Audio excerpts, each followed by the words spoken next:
Thank you everybody for joining us. Today is June 2nd, 2026. We are here for the purposes of a public school district board business meeting.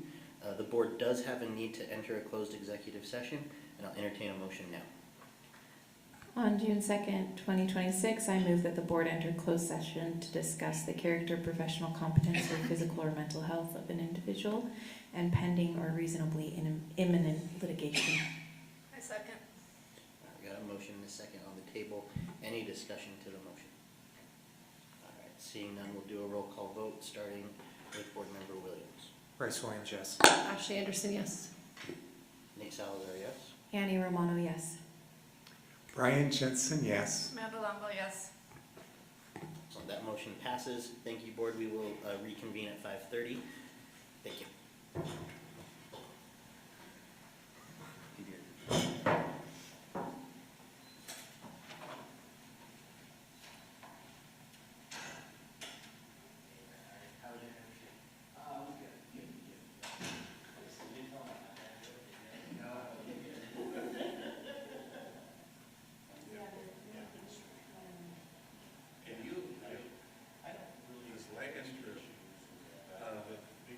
It's a strong Chinese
All right, good evening, everybody, and thank you for rejoining us while the board conducted a closed session.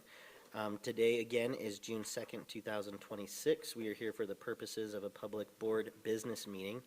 I do just want to make a couple of announcements and welcomes to our association presidents who are with us this evening.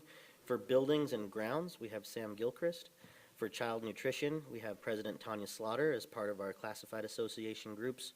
For SLEA, we have President Mike Harmon and Vice President Chelsea Acosta, who I'm sure is watching. Oh, she's in Australia. Never mind. She might not be watching. But nonetheless, Mike, thank you for being here as always. For SLASA, the Salt Lake Association of School Administrators, they're represented by Tom Luthi, who I believe is with us this evening. Hey, Tom, thank you for joining us. We'll go ahead and move on to the Pledge of Allegiance, and I'll go ahead and lead us in the pledge this evening. I pledge Allegiance to the flag of the United States of America and to the republic for which it stands, one nation, under God, indivisible, with liberty and justice for all. Thank you for joining me in the pledge. We don't have any announcements or celebrations, but we will now move on to our consent agenda, and I'll entertain a motion. I make a motion to approve the consent agenda as posted. I second. Got a motion and a second. Any discussion to the motion? I got Annie, Amanda, and then Brian. I just wanted to state that this policy subcommittee met last week, and we discussed numerous policies which are on the consent agenda. And the ones that have been placed on there have no substantive change. But there are some that will be on the discussion agenda but the subcommittee will be reviewing and updating administrative procedures for some of those policies. And once those changes have been made, we will forward those to the entire board. Amanda? I just wanted to point out on Strong Solutions that when it stated that basketball court additions, 258K, I got clarification that, so when I'm hearing addition, Isaac communicated that it wasn't a building that they're building. It was basketball courts, exterior basketball courts that they're improving so that the Bryant Middle School has a better outside basketball court setup. So I just wanted to share that out to the community.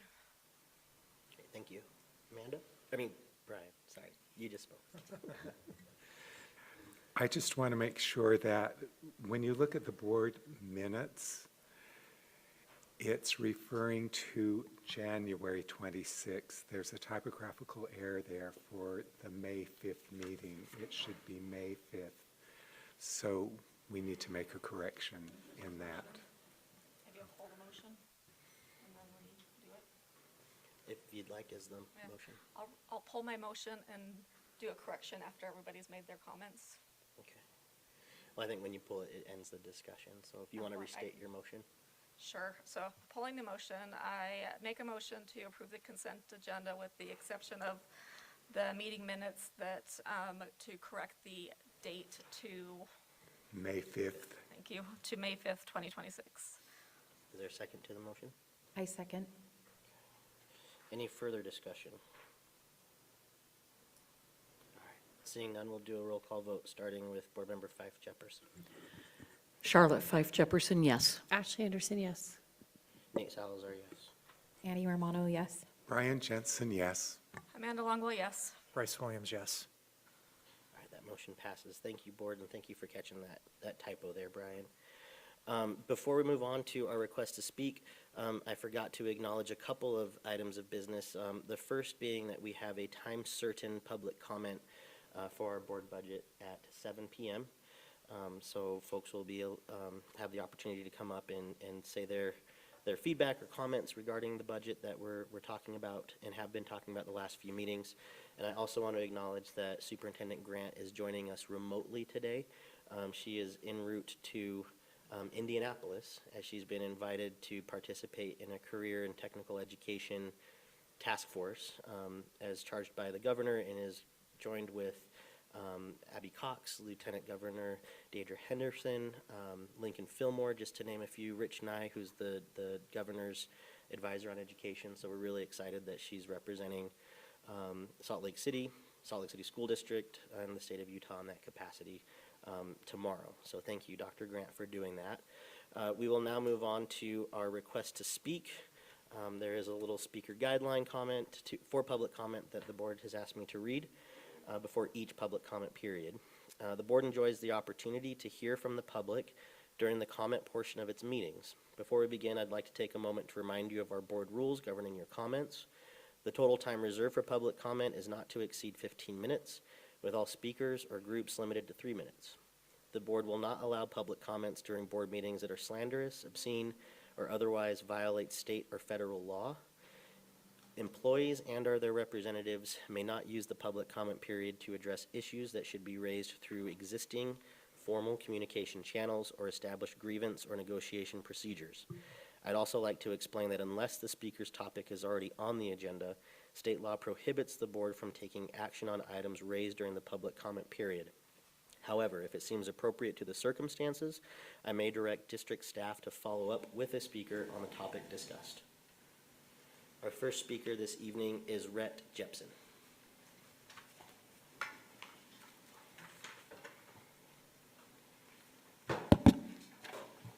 Thank you. Salt Lake City bans artificial turf in residences due to the known heat island effects and the shedding of microplastics and forever chemicals into our soil and waterways. Despite this, the district's position has been that we can do whatever we want, installing acres of turf with rubber infill in our backyards without considering the impacts. Unfortunately, the district did not provide you, the board, with sufficient or material information about the impacts of artificial turf prior to the approval of the Roslyn Heights facility. The original layout was switched and presented to you last minute at a board meeting. The additional warm-up field adjacent to our homes was not part of the original design. Mr. Astle told us they had not done any environmental impact assessments, sustainability, or risk analysis with respect to the turf. Instead, they relied primarily on a sales brochure from the manufacturer. He claimed that artificial turf is now industry standard. Of the 541 acres of property that he oversees, I asked how many other turf installations are adjacent to homes. None was his response. Turf next to residences is not industry standard. It's a mistake. He said that they reduced the percentage of asphalt on the property using terms like hardscape and landscape, and now in your own planning documents, you add a third category, artificial turf. Let's call it what it is. There are now far more heating surfaces than before. Do your own search. Ask which are the hottest of the property's surfaces when temperatures are above 90 degrees. Far and away, it's artificial turf, ranging from 150 to 198 degrees. Turf is much hotter than asphalt. Imagine walking down an industrial alley surrounded by tire manufacturing. It smells like that in our yard every day, and it's especially awful when there is a breeze. It gets worse as it gets hotter. What chemicals am I breathing in? The legal definition of nuisance in Utah includes anything that is injurious to health, offensive to the senses, or interferes with the comfortable enjoyment of life or property. Check, check, check. The district denies they've created a nuisance, and yet they tell us they are running the water cannons on the plastic and rubber for our benefit.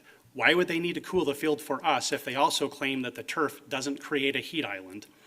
While the lack of any kind of prior risk assessment is infuriating, we are focused on the current impacts and solutions. The excessive heat rippling off the turf like a convection oven into our yard is damaging our garden and trees and stressing our pets. Would you want to live next door to these toxic conditions? As public officials, this is the sort of thing that should make you feel outraged as much as we are. We think the public will also be outraged if steps aren't taken to resolve the issues. We're asking for solutions. Blasting the turf with water in our arid climate throughout the day or planting a few shrubs won't fix the problem or make the neighbors go away. We need long-term solutions to mitigate the heat, the smell, and the fugitive lights. This is what we live with every day. You board members oversee the district. We have tried to work with the district staff to no avail. Staff take their directions from you. Please work with us to discuss solutions. At a minimum, remove the unnecessary warm-up field and replace it with real landscaping. Thank you. Thank you, Rhett. Our next speaker this evening is Willow Jepson.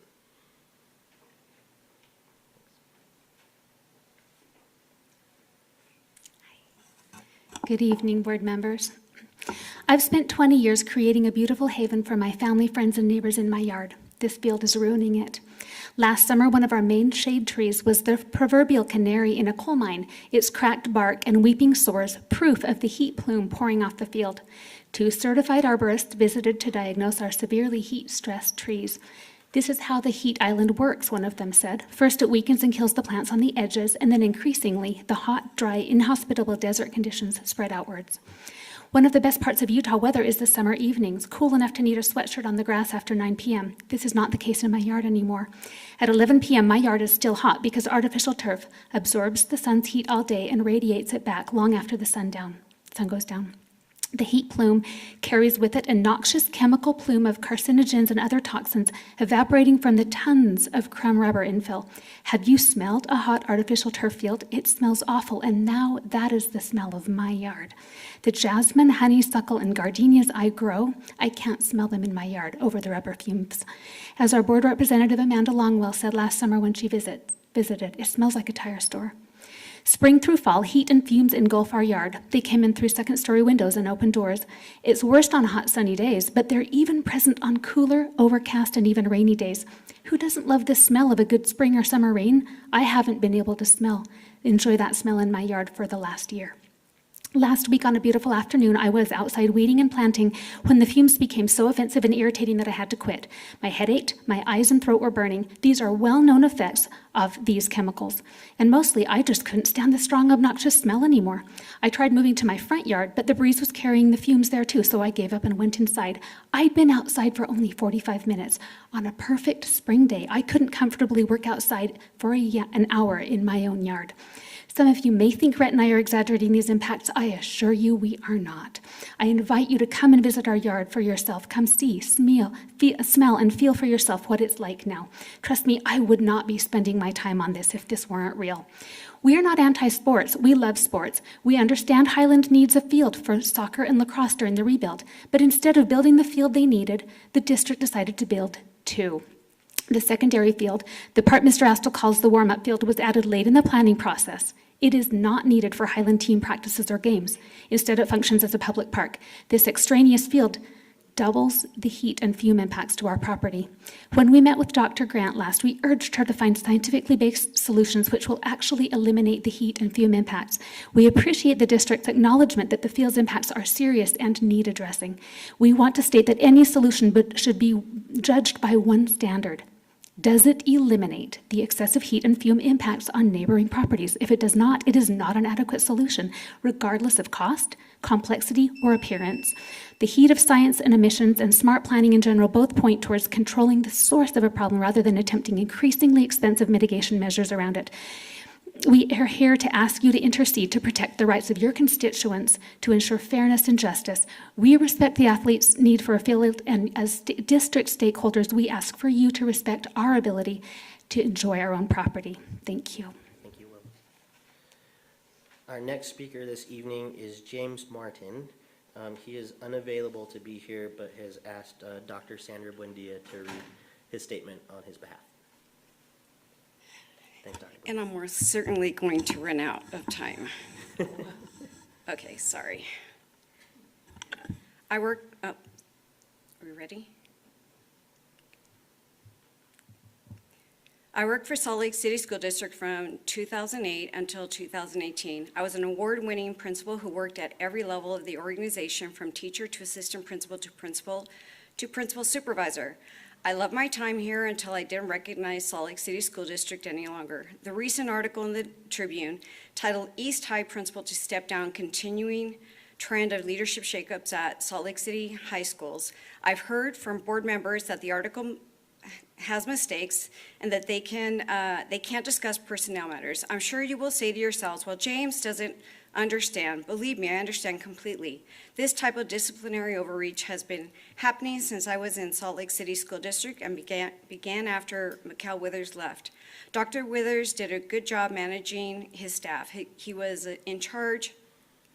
When I posted this Tribune article on Facebook, a former employee of Salt Lake said, everyone knows who is in charge of the district, and it's not the superintendent. Of course, I'm not going to name names, but that would be a breach of protocol for public comment. But I think the board knows who this being is. This behavior has to end. People are afraid to come to work in the district. You are losing access to some of the best educators because of your reputation. I'm not sure what HR manual you are all operating out of. It is, sorry, lost my track. It is never best practice to put someone on administrative leave when they aren't a danger to the students. Supervisors should be conducting investigations and attempting to address them at the lowest level. They should be working with educators to turn mistakes into learning opportunities rather than life and death situations. I can assure you that when the district comes into a space asking questions, it changes how people answer, and you aren't getting the most accurate investigative results, especially given the fact that the accused is on administrative leave. It advances the notion of guiltiness even before any decision has been made. I hope people continue to run against you so that the board represents a group that is about children and not about the political whims of a particular unhinged staff member. Of course, I'd prefer that you step up and do what is right. Thank you, Dr. Buendia. All right, that concludes our request to speak. We will now move on to our reports agenda. The first item we have on the reports agenda is the construction update. B.A. Kearsley, do you know who's going to be presenting that update this evening? Yes, we've got Clayton Thomas, right? Isaac's out of town this week, so this is Clayton. He's kind of oversees our construction projects. And so he's going to give us the update. Thank you, Clayton. It's nice to meet you. It's good to meet you too. Thank you, and good evening, board members. Grateful for the opportunity to present to you tonight.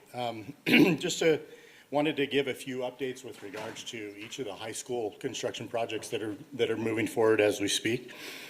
First of all, with the West High School, we're making extreme progress there, staying on schedule and hopefully on budget. I think overall we're on budget and to this point. There are a lot of footings going down. I don't know if you've had an opportunity to drive by, but there are some very large footings that are going down. In fact, this week we have a 275-yard footing that is going in. So a lot of concrete and a lot of metal and getting the buildings going and moving forward. There are casting beds that are being laid to set up for the build of the tilt-up panels as well, so that work is moving forward. We also have a lot of metal embeds and other materials that are starting to arrive on site. Most of the work that's being done right now is still site work and footing work that's being done there at the high school. Underground plumbing and electrical started at the end of the week last week. So we got a lot of that going into as well, conduits. With regards to the public utilities, all of the work down 300 West has been completed as far as conduits go. Rocky Mountain, we're working closely with Rocky Mountain Power and other communications companies to make sure that they get their lines pulled through the conduit, et cetera. So that work continues. We're working with Enbridge Gas as well. To ensure that all of their lines are going in properly and being taken care of. We're grateful to Salt Lake City Public Works and Public Utilities for all of their cooperation and help in getting easements, et cetera, passed through as well. So overall, the project's looking great. I'd like to, if I can, I'd like to just share a couple of pictures with regards to each of these projects. So let me get that set up here real quick. Hopefully it won't take but a minute. Just to kind of give you an idea. Believe I may need to enlist Sam's help here, but we'll see if we can get these to come up. I think that will do it. We'll check and see.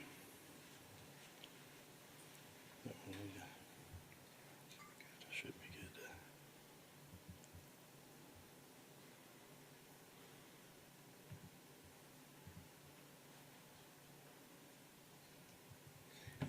Maybe.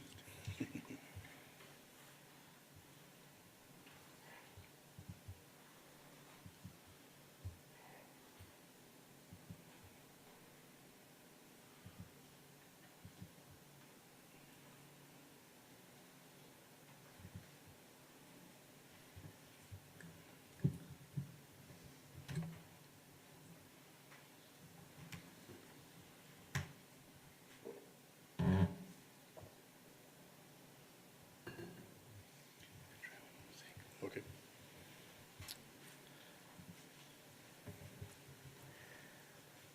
While we're working on getting that up, I'll go ahead and give you an update on Highland High School and kind of where we're at there. Public utility work is started on that site. We've also started footing work on the east side of the building. And a lot of site work is happening, some big holes being dug on the, especially on the east or on the west side of the campus. We also have torn down, of course, a couple of the signs. The marquee sign will go down by the end of the week this week. We have salvaged the acrylic signs on that particular marquee that were on the top part of the marquee, if you will. And they're potentially looking to use those as an auction item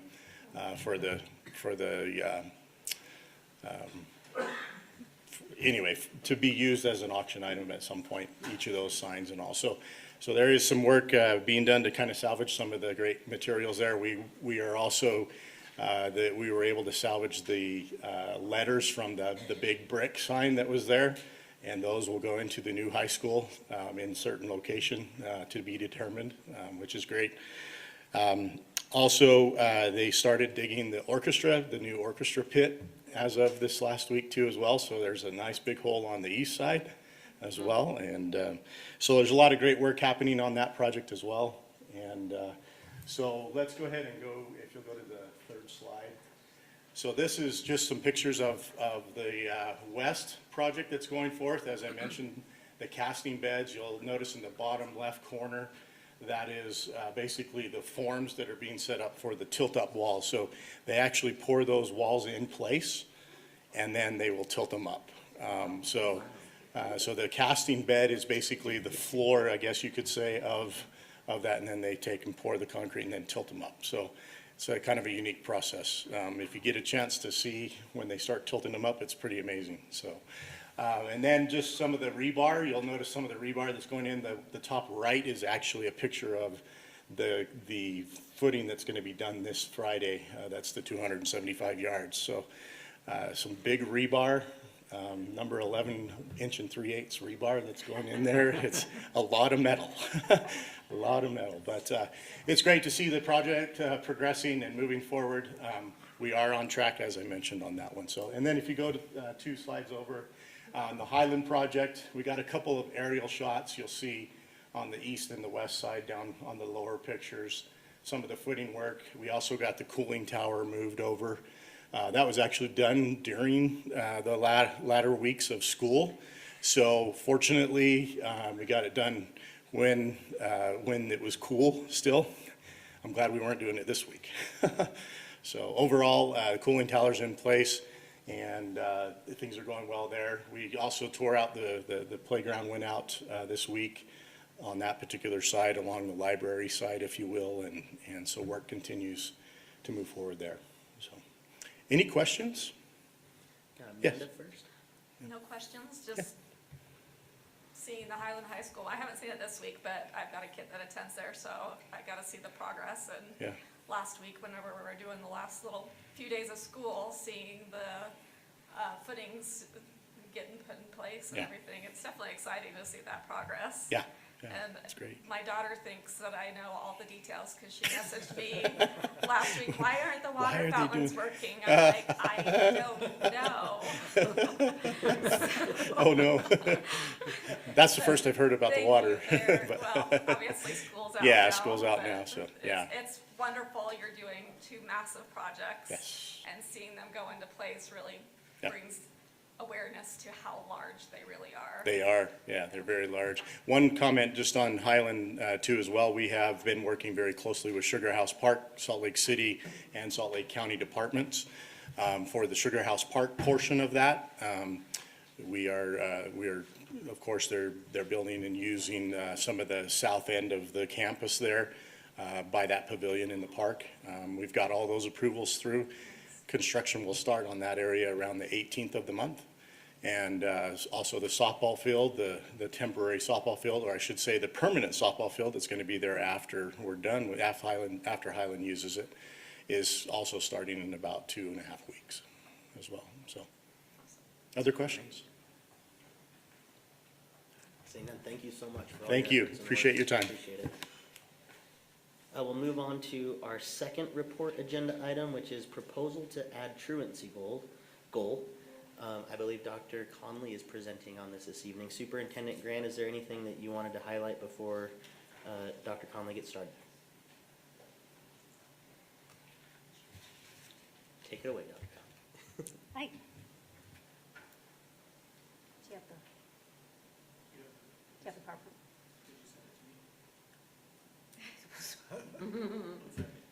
Sorry. New process.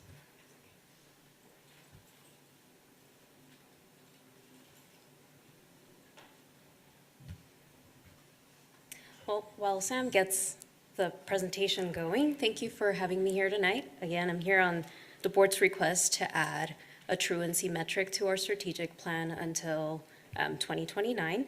And just to cover a little bit of what chronic absenteeism is first, because that is the big board priority.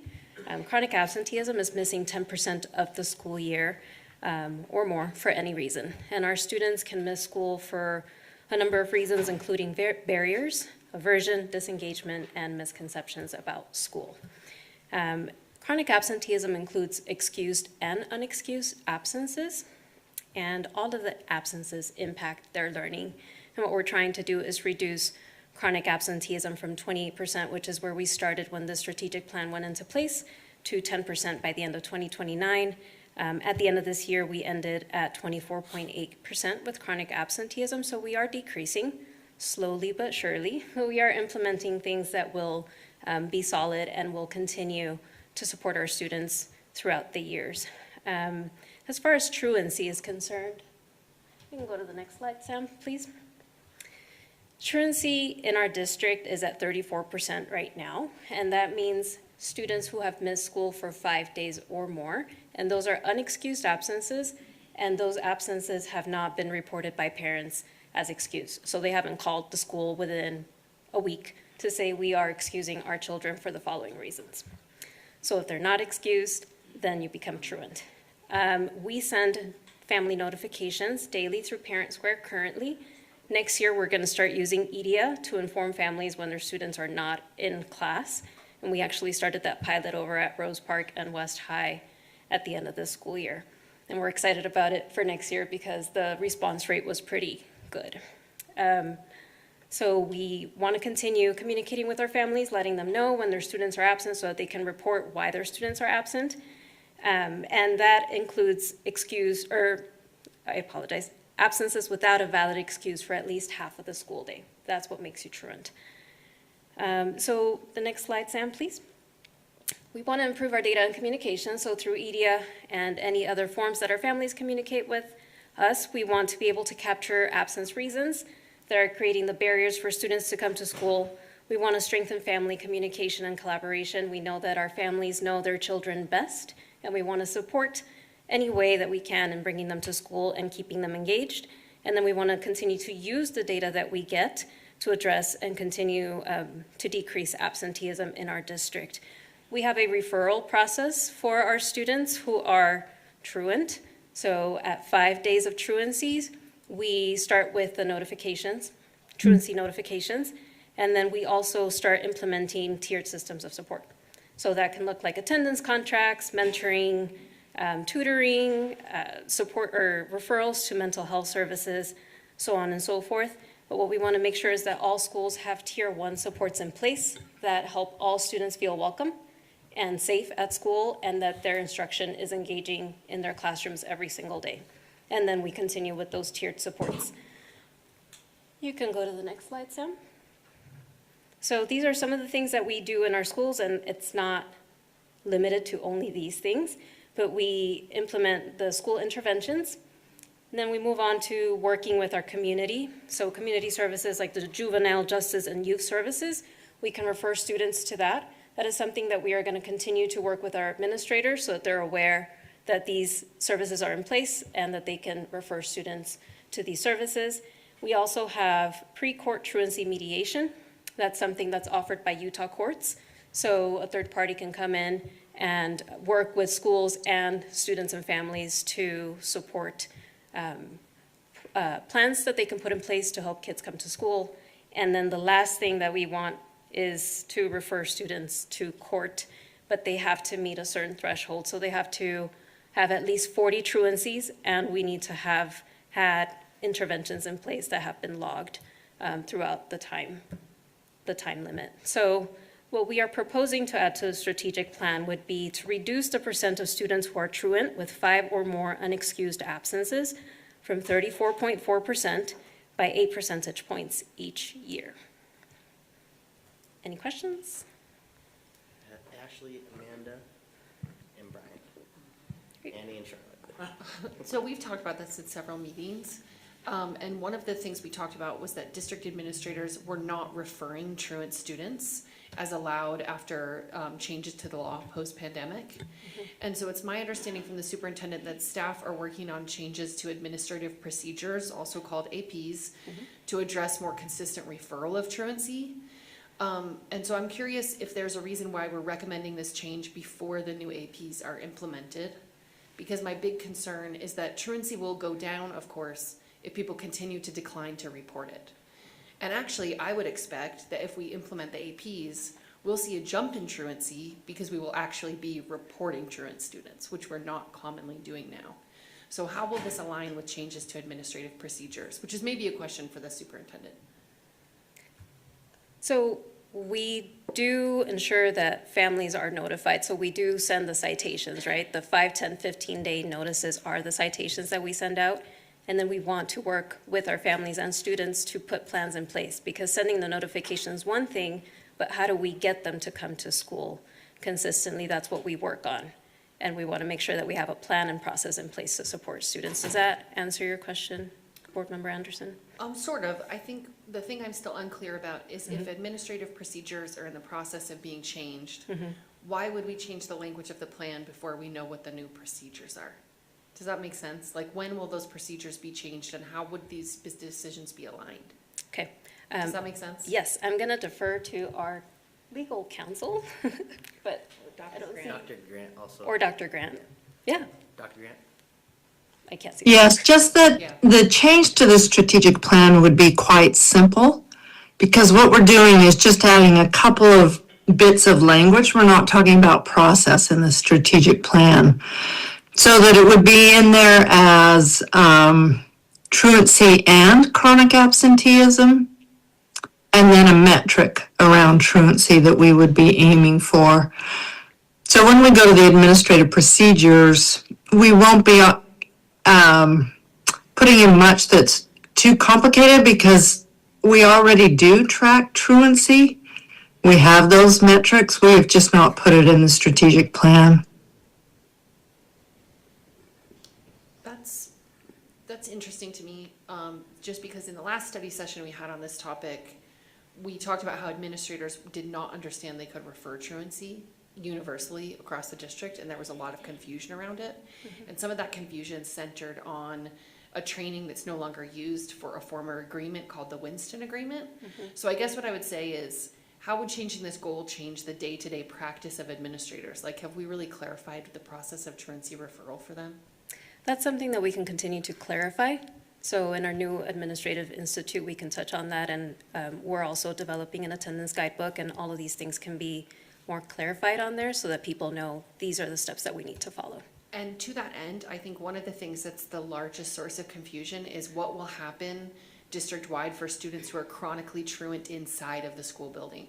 So I know there are a lot of parents who receive a message that their student is chronically absent and or truant, and they say, actually, my student's at school all day. You can see right here on my phone, they're in the school building from 8 to 3:15. Right.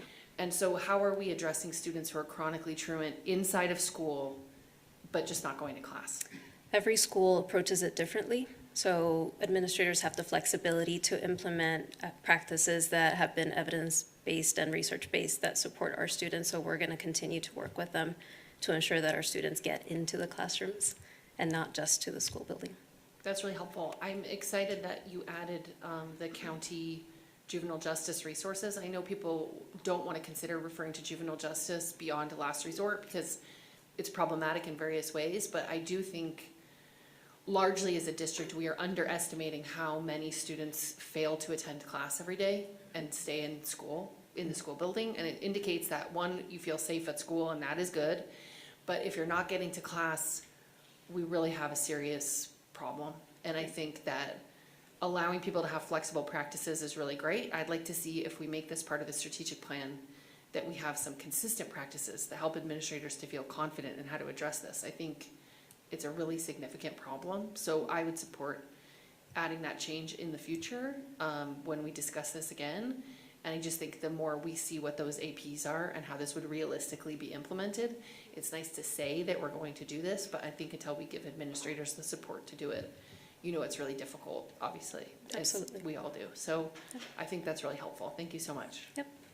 Thank you. Amanda? First off, I just wanted to say thank you for looking at adding this, because like the board priorities, it says reduce chronic absenteeism from 28% to 10%. And truancy is a piece of that, and whenever a student's not intentionally, basically, coming to school, then that there are potentially outlier things that need to be resolved. So we're actually trying to look more intentionally at the whole child. I do have a child that would be considered chronically absent because of medical appointments. It's nothing the district can fix. Right. But the truancy piece, I do have to say, last year at my child's high school, there was I think the ability for parents to respond by a text. And this year there wasn't, and so it was a lot more arduous to call in and report or email. And so, to be honest, the last week of school, my daughter probably was considered truant because I was tapped out. I hear you. That's going to be fixed next year with EDIA, so you'll continue to receive those text messages now. Yeah, and that's great, because if you give the people the ability to report easily, then it could obviously contribute to a truancy dropping, because then people are communicating what's going on instead of just being too busy to do so. So just thank you again, because I think we really need to concentrate on our truant students. Absolutely. Thanks. Thanks, Amanda. I've got Brian and then Annie. Early on in your comments, you were talking about, and I might not be using the correct term, but like a valid excuse. Can you explain to us what that would be? Any of those excuses where we say a student is sick, or they have a medical appointment or a mental health reason, the rodeo. There's a couple of others that are coming up with the new law changes that will Okay. be in place. I think it's important for people to hear what those are. Yeah. Thank you. Thank you, Brian. I've got Annie and then Charlotte. Yeah, I just wanted to dig a little bit deeper, like Ashley was saying, about students who are truant but in the building, and I think that's pretty common for secondary schools. I know that it's been a huge burden for staff, including administrators, SROs, and teachers, to feel like they have to hunt down students to get them to class, and it makes their lives a lot harder. So I had emailed you about what other districts are doing and if there are any strategies that we know. I know you're trying to not have punitive measures, but I've heard of other districts having different approaches that are really effective. And even at my time at East, when East was the #1 truant school in the state, which it still may be, there was a period of time where they warned students ahead of time, saying there will be officers citing you with truancy and you'll have to go to court. And as soon as one of my friends got that, we all went straight to class. No one wanted that. So I understand that we're obviously trying to do multi-tier support, but I also am wondering what type of actual measures with teeth can be enacted to make a change, because I think oftentimes if there's not really a consequence, things aren't going to change. So as a district, we try to ensure that we're addressing the barriers as to why students are not coming to school, rather than putting the punitive approach to citing them with a ticket or charging them money for not being in class. There's a number of things that we don't want to do. We want our students to come to school and not feel like, oh, now you're gonna do all of these other things, then I'm not even gonna try to get there. So we're trying to work with our administrators and put things in place that can support their student population at each of their schools that's reflective of the students that they have. Can you give an example of what would be put in place? Yeah, like welcoming schools, making sure that every teacher, every student has an adult that they can trust, that they feel good with, that they feel welcome and seen. That's the number one thing that supports our students in coming to school. And after that, it's a strong Tier 1 instruction that's relevant to their lives and the things that they're experiencing. If we put those two things in place and we continue to work with our administrators and our teachers to make sure that students have what they need, then we're also going to see a decrease in truancy and chronic absenteeism. Yeah, I understand that. I do think there's always going to be a level of students that even if you create a welcoming environment, they still can be lingering in the halls, hiding in the bathrooms, walking off school property. Mm-hmm. So I just want to ensure that this is actually a attainable goal, that if we're just saying, oh yeah, we're going to be more welcoming, or oh, we'll refer them better, that's not super tangible in my mind of an actual change that's going to be made. Well, and to your point as well, having more communication with our families, like this new EDIA app that we will be introducing, families know, okay, my student is not in class and I need to talk to my student about what's going on. They can open up and tell their parent, I'm not going to this class for this reason. So that's something that we can address again with the school administration so that they can put things in place to support our students. Okay, just my last thing is, I would recommend that there's a little bit more of an open dialogue with administrators, because a lot of administrators I've spoken to feel like they're given very few tools to actually decrease truancy. And in fact, just saying being more welcoming is not actually a real concrete tool.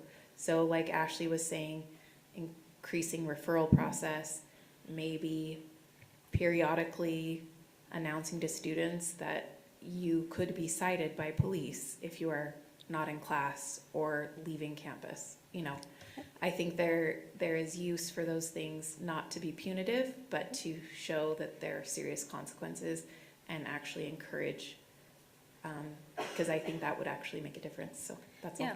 In addition to that, I'd like to say, being proactive about informing our families about what the process is before the school year begins, to let them know this is when a student becomes truant. This is what truancy means. If you miss school, you need to contact us. If your child is not in class, this is what occurs. So teaching families and informing them of the procedures as well as our students also goes a long way. And that's something that we'll continue to work on. Thank you, Annie. I've got Charlotte and then Brian. If nobody else is requested to speak, then we'll start you off with the second round. Thank you very much for the work on this. I do agree that we need welcoming schools and engaging curriculum, but I really think that family school collaboration piece is huge. And I'm wondering if we could do, I just think it would be really good to maybe have a town hall or a listening session, invite families at schools where the attendance and the truancy is high. Maybe have families come, and that's the topic. And you know, there are a lot of factors why a student may not want to be in class. I mean, if we have cell phone, rules where they can't use their cell phone in class, would they? I'm just thinking of my teenagers, when they were teenagers, they would want to go where they can use their phone. Or anyway, there's just a lot of different reasons, and maybe the parents, the students, but also admin, giving them, they know their students well, they know their building well. I think all of that needs to be considered. So, thank you. Thank you, Charlotte. Bryce, did you have anything? Okay, Brian, we'll start round two with you. Yes, I just wanted to follow up on a couple of comments by Board Member Anderson and Romano and Five Jefferson, I guess. I'm looking at this as two pieces. I mean, when we're talking about truancy, there are the middle school and high school students, but then there are the elementary students. That's right. Okay? Speaking to those high school students, I have heard from parents, and when Ashley was referring to and Annie that there are consequences that this can be reported, I have heard from parents saying that is helpful because we are trying to get our children in class and they are having a difficult time. And in some ways that supports parents in what they're trying to do. I'm not saying that this is just this exerted punitive effort, but it is, okay, there are consequences to your actions. To me, that's helpful for parents when they're trying to respond to us, engaging them and helping them get their students to class. The other piece, though, and I'm speaking to this from my experience in the elementary schools, I have had children that have said to me, Mr. Jensen, I really want to be in school and I don't have a way to get there. My parents aren't getting me to school. There needs to be accountability there and consequences as well. So I think that those, we need to, yes, be welcoming and be engaging, but there are consequences to your actions, whether you're a student or whether you're a parent that's responsible for getting your child to class. Thank you, Brian. We do send out compulsory education notifications as well, to your point. Are there any other questions for Dr. Conley tonight? All right. I guess maybe just some next steps.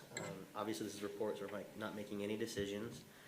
But Dr. Grant, is there any questions that you have so that we can prepare our next discussion or whatever next steps you might recommend to us in this process?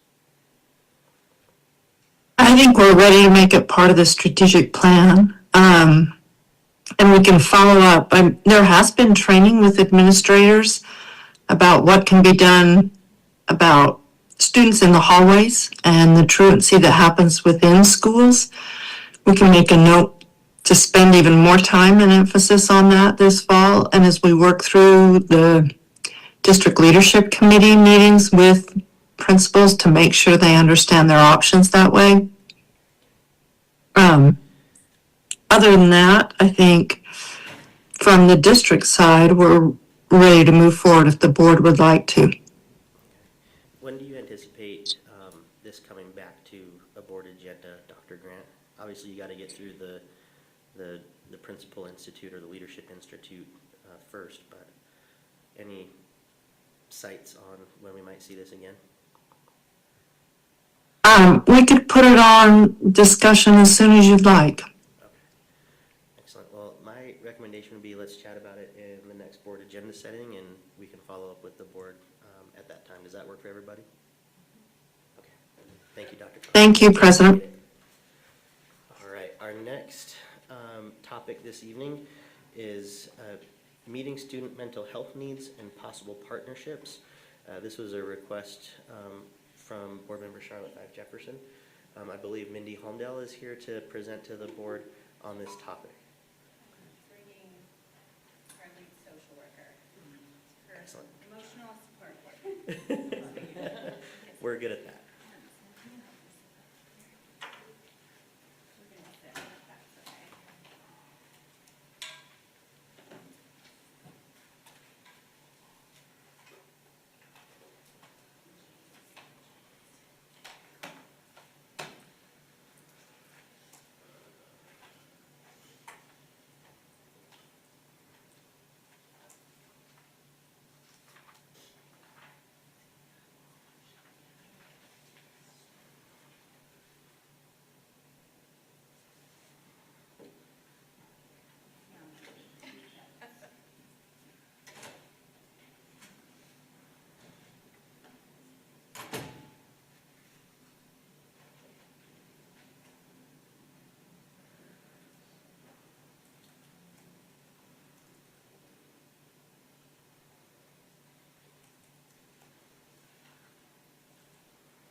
That mic working? Okay. All right. Thank you. I'll scoot that back a little bit. Okay. Again, thank you for having us here tonight to discuss district mental health supports. My name is Mindy Holmdahl. I'm the Student Services Director. I work with counselors and social workers and McKinney-Vento nurses. We have a huge student support department. And today, again, we're here to talk about mental health supports. And this is Melissa Larson. She is our lead social worker. And she'll help me if I'm forgetting anything on any of the slides. I know you've all had a chance to look at the slides, so we'll just dive right in and then at the end answer any questions that have come up. Just slightly closer, it's still a little far. Is that better? Yes. Okay. We'll start with state legislation. One of the first things that happened recently was in 2025, our state legislators passed a House bill that was specifically around mental health services in schools. It was House Bill 281, and House Bill 281 defined school-based mental health therapy as a restricted service that can only be provided by individuals with the appropriate DOPL license, which is different from an educator school counseling license that school counselors hold. USBE created this slide to explain the difference and the crossover for counselors and social workers. Both can teach mental health skills and strategies. They can teach coping, regulation strategies, stress management strategies, but only social workers can provide restricted mental health therapy. Their licenses allow them to assess, diagnose, and create treatment plans for students in schools. So we have a few slides, just making sure we're reiterating the key differences. School counseling services are provided daily. We have a counselor in every school, and they provide the daily school-wide support, building student skills, supporting well-being through school climate, MTSS, PBIS, SEL. Counselors are preventative, while restricted services, social work services, and mental health therapy focus on assessment and treatment of identified mental health needs. And they do that through targeted interventions and referrals, and social workers share time at multiple schools. As students, as a student services team, we clearly defined counseling and mental health tiers of support. We outlined universal, whole school, targeted, some students, and intensive, a few students, type interventions. Our multi-tiered support model ensures students receive the appropriate level of mental health and social emotional support-based services to meet their individual needs. So again, counselors provide the daily school-wide support, building student skills and supporting well-being, while social workers conduct a professional evaluation of mental health with standards generally recognized as mental health therapy. They establish a diagnosis, prescribing a plan for the prevention or treatment with the application of established and generally recognized methods for mental health support therapy. Things like CBT and DBT, and they use the DSM to diagnose. Also, House Bill 281 indicated that mental health therapy groups are not allowed. Group mental health therapy provided in schools cannot be provided by a contracted service provider either, or a hired district social worker. Students are not sharing and not processing their needs in front of other students, even if they all have a similar need. Maybe all students have anxiety.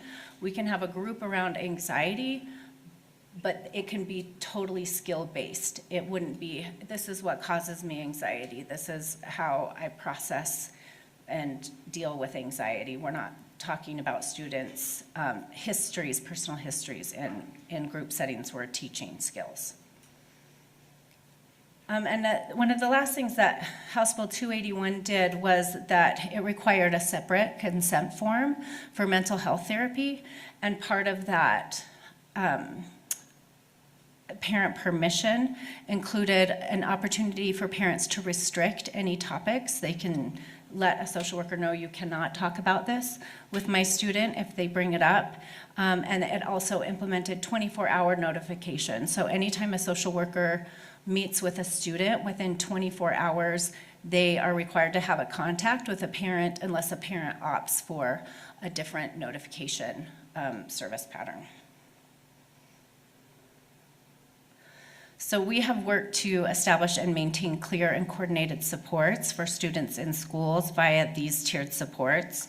To ensure clarity and coordination of services, we provide a lot of staff training. The social workers and the counselors and our community providers work together to present in staff meetings. We teach the differences between counselors and social workers. We teach staff how to refer or how to reach out if they have a concern about a student. We have mental health teams that provide ongoing communication among the stakeholders of the schools, admin, counselors, teachers, and our partners are part of these mental health teams. And also at those meetings, we might be referring to a partner. They can all discuss student needs, and then they can decide who the most appropriate person is. And it may be the school counselor, it may be a skill group or some SEL lessons, or it may be, hey, this is a student that we really want to support, they're having suicide ideation or a higher level of services required.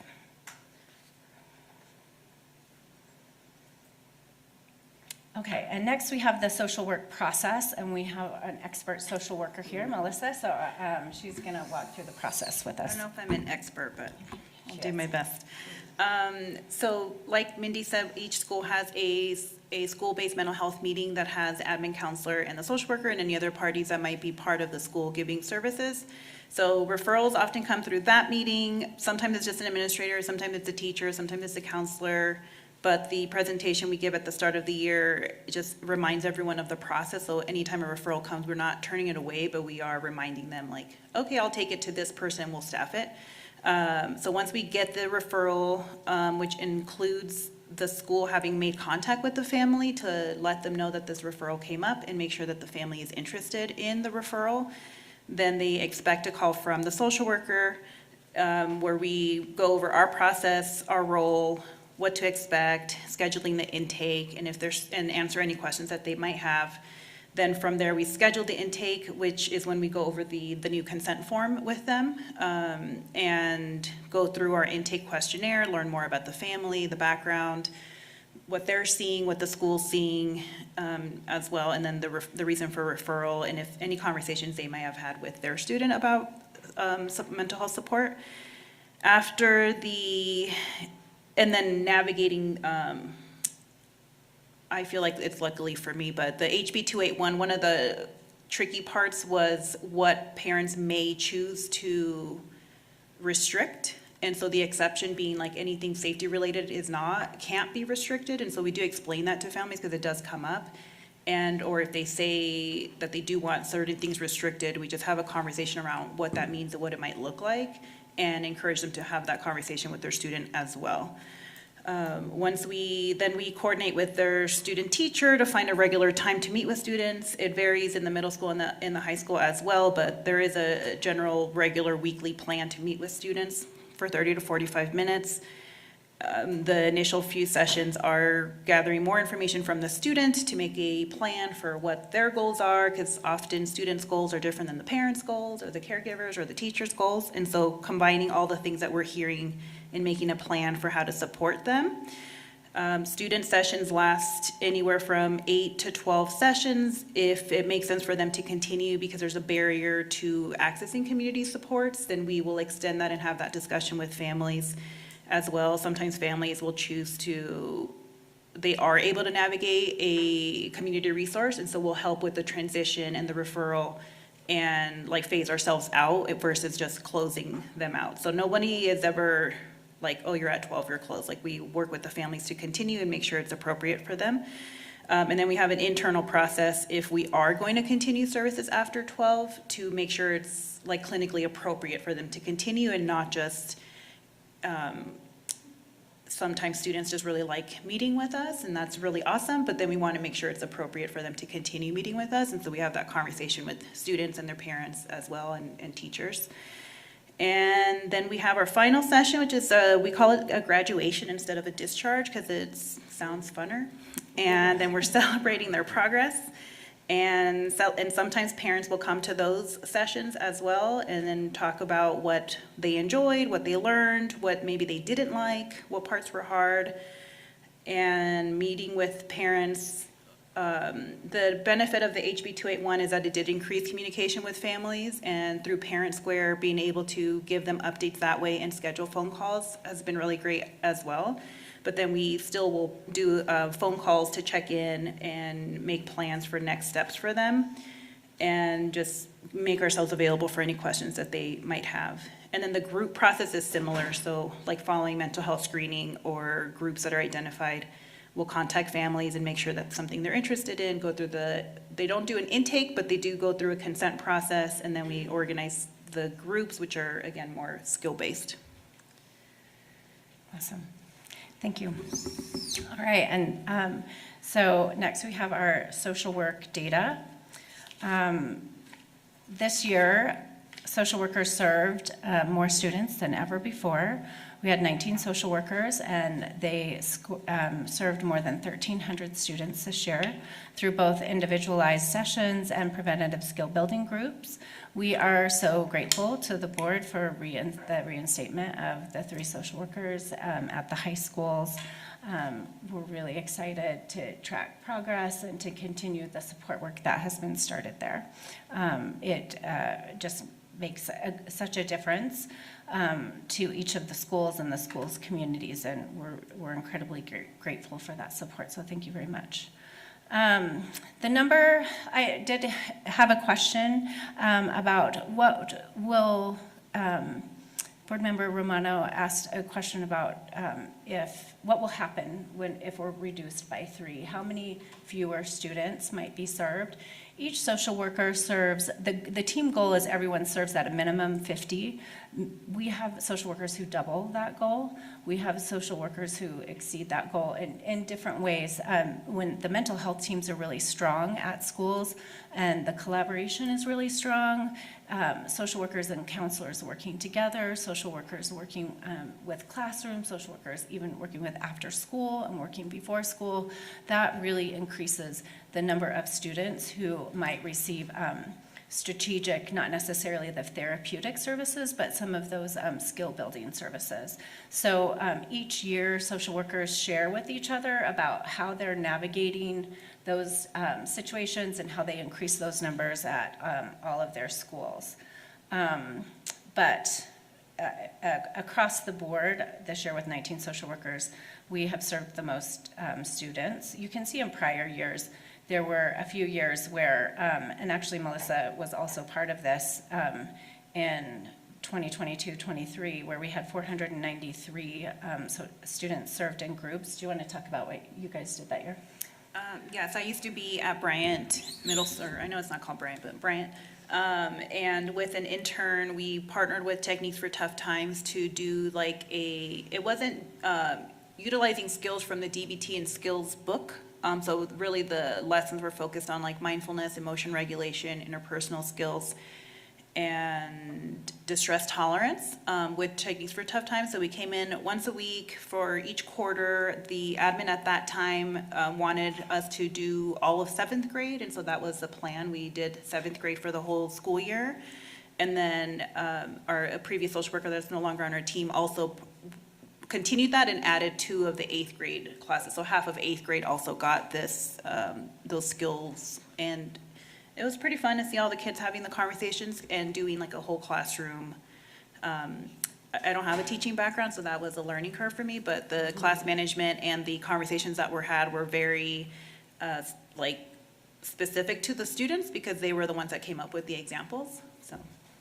Yeah, and that Techniques for Tough Times class was a great support that we used to have with gang prevention and intervention, and it was just a perfect fit for the support. And the counselor was actually a part-time teacher that year, so all of the stars aligned for those numbers to work out. Next, we have some of our SHARP survey data trends. When we wrote our federal grant that is supporting, it was $3 million to support social workers over the next several years. One of the data points we used as part of our grant application was the SHARP data. At the time, we only had the 2023 data, so our goal, and really because it's a population level, for kids who have experience, we were really hesitant to shoot too high. We thought, gosh, maybe 1%, maybe 3%. What happens if we don't meet it? Will we still get our funding? So we estimated, and we submitted 1%, and we did receive the grant with that 1%. So we were thrilled when we got our 2025 data that for every point that we had written into the grant application, we had far exceeded that 1%. So, and the overall trend was for students who reported suicidal ideation, we had a decrease of about 6%.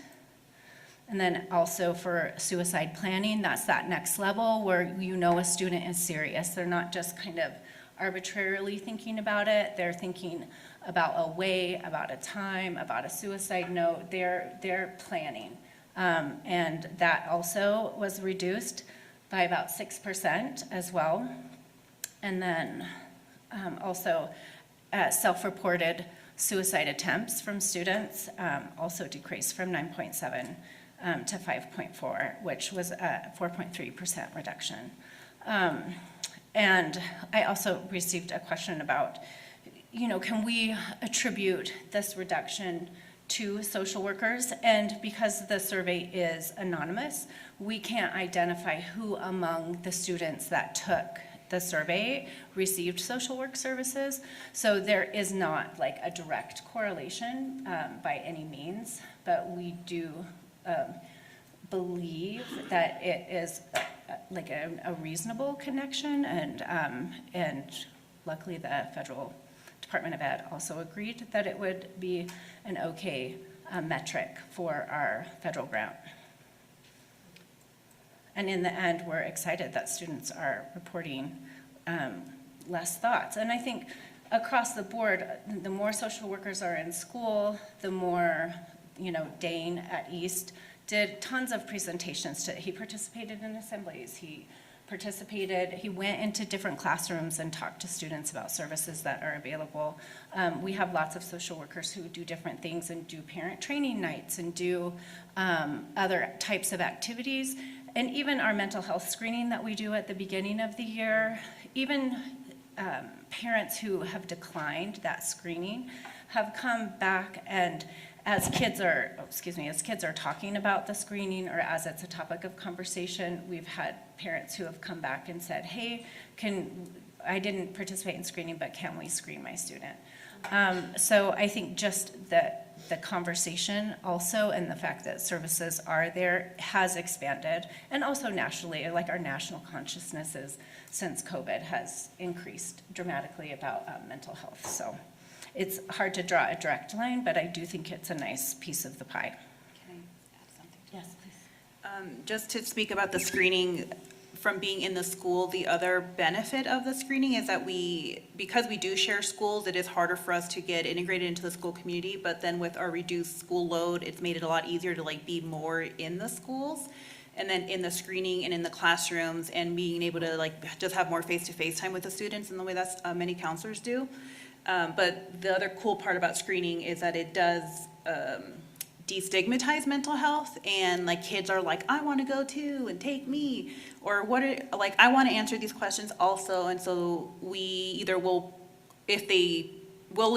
we explain who has permission, who doesn't have permission, but sometimes a lot of them will just go home and ask for permission, and then their parents will call and say, my student called me to do this, can you tell me more? And then we do it. And then it just opens up a lot of conversations around mental health and concerns. And we all, like anxiety, for example, is on a spectrum. So we all have some level of anxiety, and sometimes it's helpful and sometimes it's not. And so none of it means that anyone's getting diagnosed or that they need to get a service. And we explain that to families as well. And then they can decide what next steps happen based on the screener results too. Yeah, and I think that part's really fun.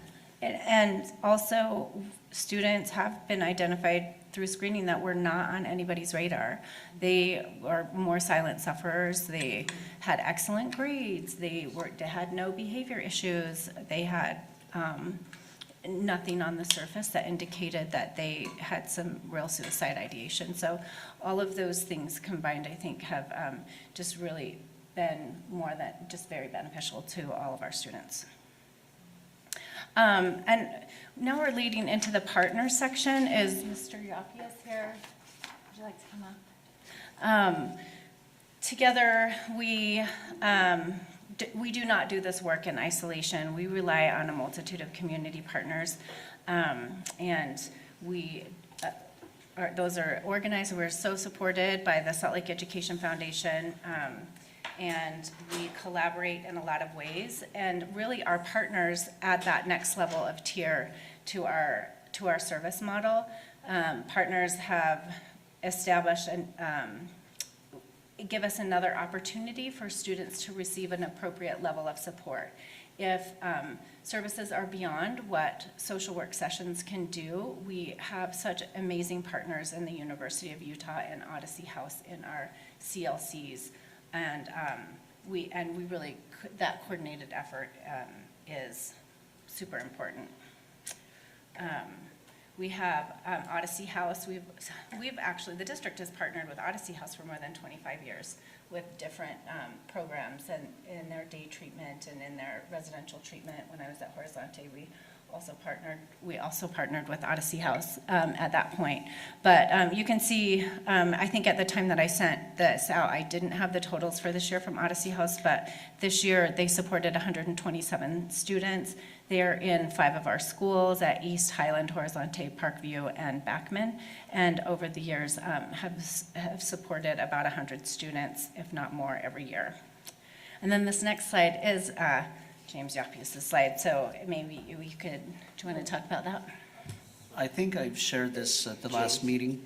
Before you get started, I just want to let the group and the board know that we're 10 minutes out from our time certain at 7, so if I cut you off, that's the reason why. Okay. Thank you. That's great. I'll just keep it short. I think this information is valuable, and as Mindy's mentioned, we've already seen over 4,100 visits at the clinic at West. What's exciting right now, we're in the process of planning with also the building of the new Highland Clinic. We're in preparation of how are we going to do the wraparound services for the next 3 years and what types of plans we need to have in place so to ensure that as we transition into also Highland, we have a clear time frame for how we're going to address mental health. So the Liberty Elementary Clinic and the Rose Park Clinic, they are incredible. When we met a week ago with Intermountain Healthcare, they're open to growth and expansion as it relates to providing support for families K-8 really in the elementary. They're very focused with our clinics there at the CLCs. They want to make sure that students and families are supported, and there are ongoing conversations with that. And I know board member Longwell was a part of that conversation a week ago, which really we're creating a plan in which we'll support all of our social workers as well in implementing some of the work that they're doing. Yeah, the nice thing with the Rose Park Clinic, the difference is, of course, with the West High Clinic is that it is solely for students. At the Liberty and the Rose Park Clinics, community can access services, kids can access health and mental health services there. They're great partners, especially during the summer, for ongoing services if families would like to continue services throughout the summer. we're grateful. James and I, Mr. Yapias and I talk a lot about future partnerships. We are approached often by different agencies who would like to also provide services in our schools. The partners that we do have serve every student. There are many partners that would like to come in and bill CHIP and bill Medicaid, but that we have a significant number of students who don't have access to CHIP or Medicaid. And our partners have different grants and different funding that make sure that there's no student that is turned away. And so that's why we have not brought on 4 or 5 or 6 or 7 different agencies, because there's typically some sort of barrier to services for some level of student. So as far as payment. And I would also just say the difference between, there was a question too about, is it more cost efficient to use community partners? And I would just say the difference with community partners and employees is that employees have that direct access. They can collaborate with teachers and administrators and parents right there in the school. HIPAA and FERPA and those types of things can sometimes be a barrier for an outside social worker to see is what they're doing translating into all of these different areas. We're working through that. We want to make sure that all of our partners can collaborate with us, but our partners enhance so much of what we do that I would encourage that they're not a substitute for the district social workers. And the mental health funding, of course, it comes from federal, state, and district funding. And we have, thank you again for restoring those high school FTE. And we believe that there's just such a huge student impact with better continuity of care and earlier support for students and support across multiple sites. Social workers are the reason some students feel connected to school. They're the reason some students attend. They are the one caring adult in some situations for students. They're the adult in the school that really knows the student and knows the student's name. They support students being ready to learn. They ultimately support literacy. They support, and because they're part of the student services team, social workers hear about the college and career pathways. So when they're talking with a student, they can say, oh, hey, you want to be a teacher? There's this great scholarship for that. You want to, you're into welding? Did you know that there's this really cool intern thing, or that we, partner with Stadler Rail? They're also a partner in that with all of the one-on-one sessions that they can provide with students. So they really do support our district goals. And they're even on the Highland High website, I think it was like slide 8, there was a graduate hugging one of our social workers. And it was just lovely. And it just shows the connection. And I think that pretty much says the same thing I'm trying to finish. So, and leave time for questions. Charlotte, and then Ashley and Amanda. I do too, but I think I appreciate it. Thank you very much for all of this information, and I'm glad that we were able to bring or keep those 3 social worker positions, or create them actually, right? Create the funding, find the funding for it. I am wondering if a decrease in social workers would equal a decrease in screening, or, would that decrease our ability to screen as many students? We've talked about that. We feel like we're in our 3rd or 4th year of screening, and so they're well equipped. I do think maybe fewer students at each school, a social worker that might be serving 3 schools. Yes, I mean, the answer is most likely a little bit. We'll do our best and see what we can accomplish. We team really well together, but that is a possibility. Okay, so a decrease, those 3 less that are cut will, you can say that it would decrease the number of students that are screened for mental health? Potentially, because instead of a social worker having 2 schools, now they have 3 schools. Mm-hmm. And so to get, the work of, do they have permission? and we have to do that within the first 8 weeks of school. And like I said, they get better and better at it every year. We'll know, we have the numbers, we'll be able to compare at by next October, we would know, October, November, if there was a decrease. Okay. Or if we were able to squeeze it all in. And do you have data or numbers on the amount of students or parents that are opting out of that survey at the beginning of the year? Survey? Yes, we get, through SAM and registration, we would be able to look and see, and probably fashion some sort of a report about how many did provide permission and how many did not. Okay, that would be good to know. Okay. I am wondering if, you mentioned in the presentation that social workers share time at different schools? Yes. Not all though, right? Or are all of them share at different schools? The only ones who will not be is East, West, and Highland, Okay. because they have such huge student populations. The rest of the populations are divided to be somewhat equal to that. But the middle schools usually have a feeder elementary as well, so they usually, like Glendale also serves, the social worker at Glendale also serves Mountain View. The Northwest social worker also serves Rose Park, and that's a nice continuum of care. Because they'll know kids from elementary, or they'll know families, and then kids may resurface, or they can see them and how they've progressed. Okay, and that makes sense that the high schools have a full-time, a social worker, Just right? one, yes. Yeah. Horizonte will share with an elementary. Okay. Hey Charlotte, Yeah. before you ask, we are probably 30 seconds We away are. from 7. Okay. Do you mind holding on to that question? And when my clock turns 7 and you hear my Smashing Pumpkins alarm, you'll know that it's time. There it is. Okay, we are now at 7 o'clock. You learned a lot about me, obviously, in that short little stint there. But nonetheless, it is time for our public comment on the 2026-27 budget. This is our opportunity to hear from the public, your input on the 2026-27 budget that the board has been discussing for the last number of meetings. The rules that govern our public comments at the beginning in our request to speak portion of the meeting still apply here. 3 minutes to each individual that would like to speak. So we will go ahead and open that up. I believe there's a sign-up sheet here on the table for folks to sign their name and any other pertinent information. Is there anybody here to speak to the budget?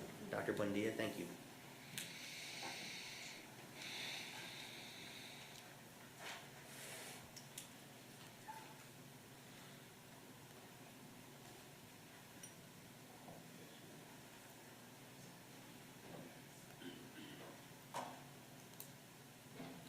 Sorry, this is taking a minute. It's all right, take your time.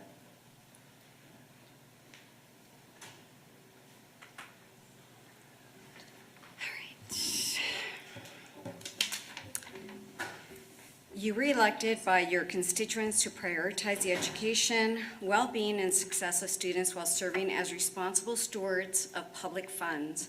A series of your decisions call into question your credibility as representatives of your respective communities.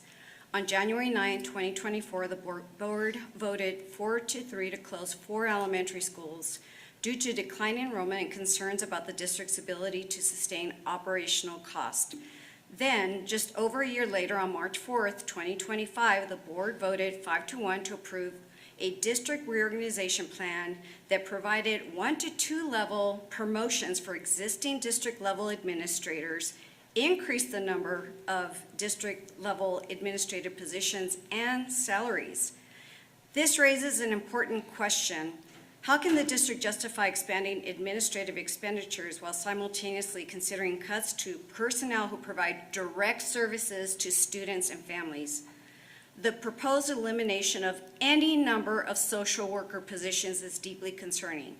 Social workers play a critical role in supporting students' mental health, attendance, family engagement, and overall well-being. These are not peripheral services. They are essential to student success. I respectfully urge the board to conduct a thorough review of district-level administrative spending before reducing services that directly impact students and schools. Our students, families, educators, and community deserve a budget that reflects student-centered priorities. I strongly encourage you to reject the proposed 2026-27 budget in its current form, preserve all social worker positions, and protect the direct services that students and families rely on every day. Thank you. Thank you, Dr. Buendia. Is there anybody else here to speak to the budget? SLEA President Mike Harmon, thank you. Good evening. On behalf of SLEA, I appreciate the support of the board in approving the tentative agreement. We were disappointed, however, that the board chose not to go through the truth in taxation process. A 1.5% increase was tough for teachers, especially given the cost factors that are happening inflationary for all of us. But we support the plan of looking for efficiencies. Even small costs, I think, can save a lot of money over time. So we'll be part of that and help find those efficiencies. I am concerned about the plan to approve the budget tonight. I think that is the plan anyway. So my understanding is at this point, you accepted all the tentative agreements, but there's still the agreement of the business administrator. And the last go-round, that individual received a substantial increase, much higher than any other employee groups.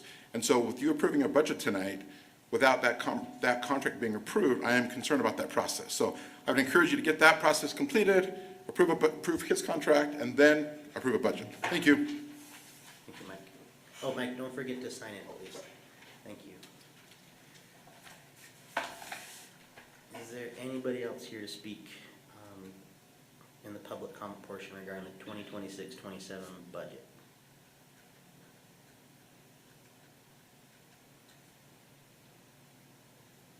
Just give it one more minute.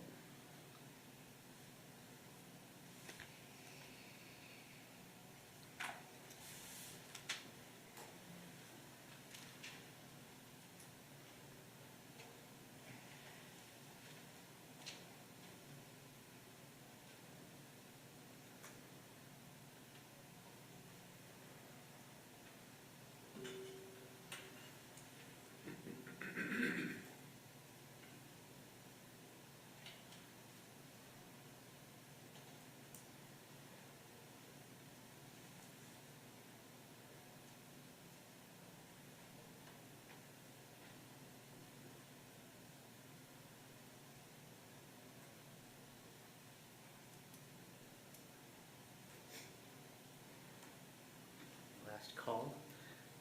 Just got a few more seconds. When my clock hits 7:06, we'll go ahead and conclude.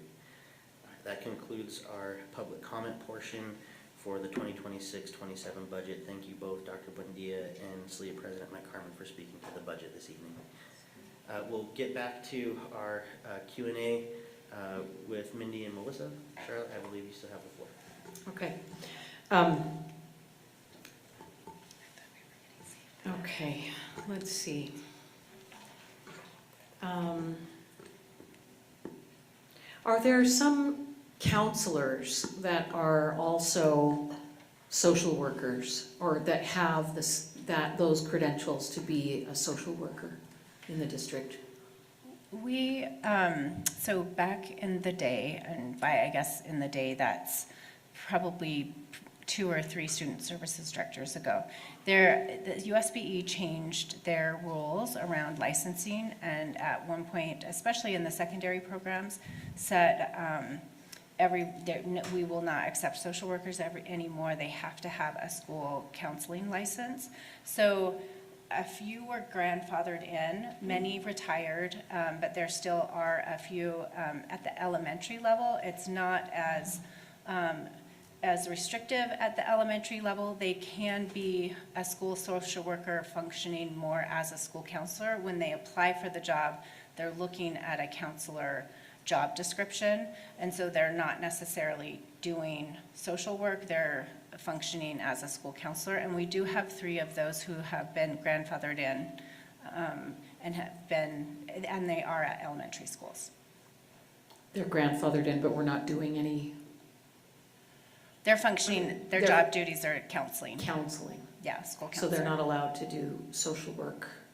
That's not part of their job descriptions? Right. Okay.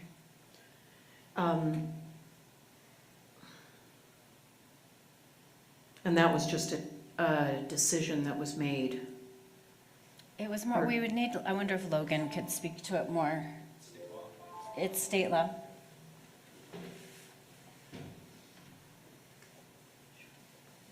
State law.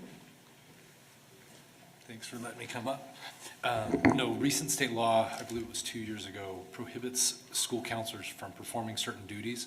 And so there has to be a delineation between what the role of a school counselor does versus a school social worker. Social workers, being licensed social workers, are allowed to provide therapeutic services where school counselors are not. So there needs to be a distinct difference between what they're allowed to do in their respective roles. And so the counselors that Minnie is talking about that have social work licenses, although they may be allowable to do that in their professional capacity, in their role as a school counselor, they're not allowed to perform the social work function, if that makes sense. Because of the law? Yes, Okay. that's correct. Okay. Thanks, Sharon, that was your time. Okay. I have Ashley and then Amanda and then I realize it would be most prudent to move on after our time certain to the discussion, so I'll actually just say what my questions and concerns are, and we can answer them offline, because this is only a report. But I am curious, when we preserved the 3 high school social workers, comprehensive high school social worker positions, it seems like there have been some human resources issues falling out from that, where because they were mistakenly told there was no position, when in fact the board had not been told those positions might be cut, it becomes confusing about how we're gonna address their ability to stay in their school. So I would just say, it would be great if the board could, following this meeting, receive an update on how those human resources issues have been addressed. And the other thing I'd like to address is that the same way federal grants expired that caused us to take the reallocation actions we took in the last meeting, we have another federal grant that will be expiring in 4 years, which funds 5 of our existing social workers. So I think we need to ensure that our business administrator is keeping us up to date on how these programs will be sustained, while we also meet our objective of staying out of debt when those grants lapse. So rather than belabor the discussion, as I know we want to move to the discussion agenda, I just think it would be great in the future to have an update on how are the human resources issues resolved, so we know those social workers were able to be placed at their comprehensive high schools, and also what will be the plan in the next 4 years to sustainably fund the services that we've seen presented. Thanks. Thank you, Ashley. I have Amanda next, and then Annie and Brian. A few things. I just wanted to point out how exciting it is that with the 19 social workers, how many students we were able to serve. It's fabulous. We all know the need exists. So just please pass on to that community, the social working community, a big gratitude and thanks for all the outreach that they've been doing. A question regarding community health partners. James mentioned, I had the privilege of being able to attend that initial meeting and discussion. But if you could elaborate on what the interest is of our community partners in expanding what they could potentially do to help us with our social worker need. So we kind of dove into that a little bit in that meeting with them. Yeah, I would, it's best for James to come back up. Like he had mentioned, we are looking at Highland High School and East High School eventually. We'd like to expand to all of the schools with the West High Clinic. I think, first of all, what we have to do is have a clear idea and plan as far as what services they're providing. So we're mapping out all the resources that each organization provides: community health centers, Intermountain Healthcare, UView Health, Odyssey as well. And so as we're mapping that out, we're taking a look at where are the gray areas right now. The first meeting that took place was last week, and that was to ensure that we identify the potential resources that could be coming in. For example, the University of Utah Health applied for $1 million grant that potentially could help our special ed department.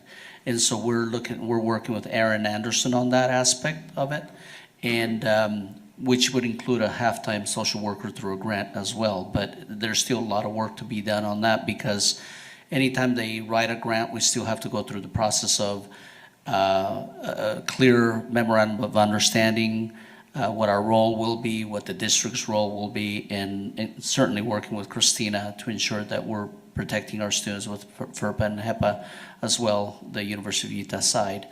Other areas of concentration or discussion has been taking a look at Intermountain Healthcare. They do want to invest in the district, and they have been a partner for 15 years.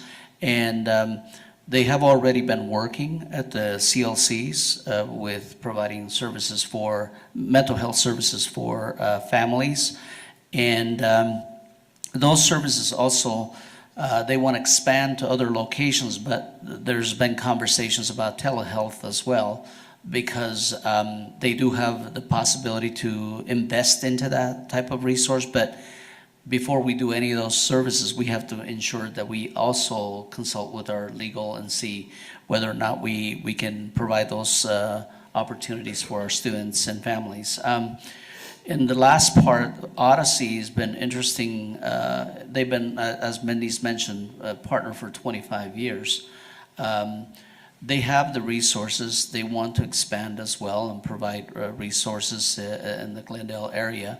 And so our first meeting, it was exciting because towards the beginning of the meeting was more about the discussion of what's working, what's not working. And towards the end, they basically talked about what can we do to support the district and our students here in in Salt Lake.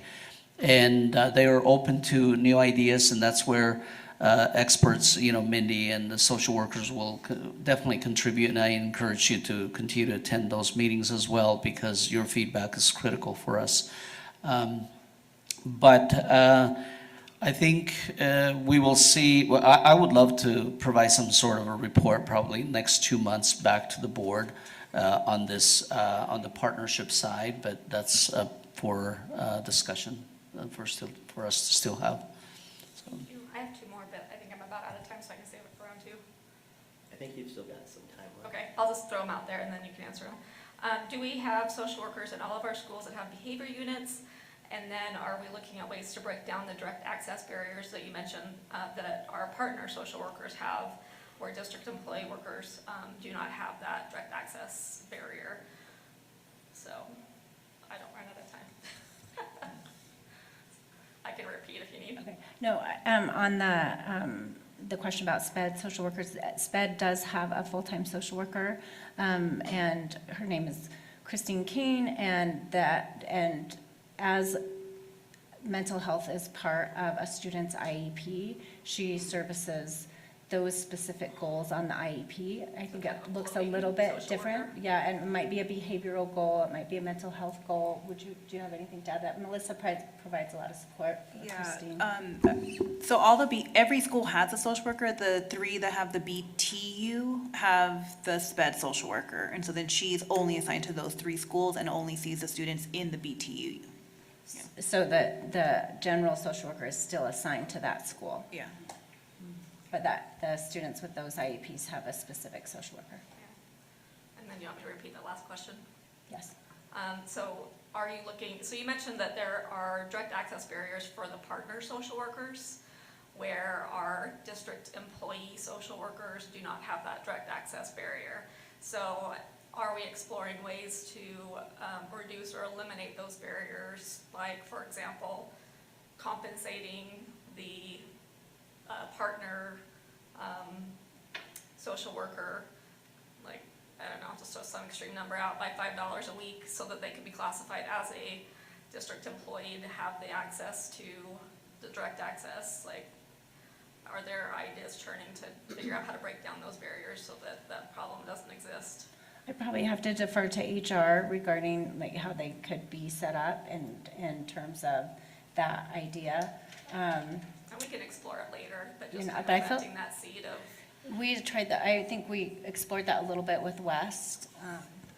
It's very complicated, and I always defer to Logan for that. But I think anytime there's such idea, what we do is we have a discussion, we run it by Logan and obviously our legal to give us some feedback and what are the potential complications with HIPAA and FERPA and all that. So there's still more conversations to have, but if they do provide the funding, again, it's soft money, but there are possibilities, but we would still have to go through that process.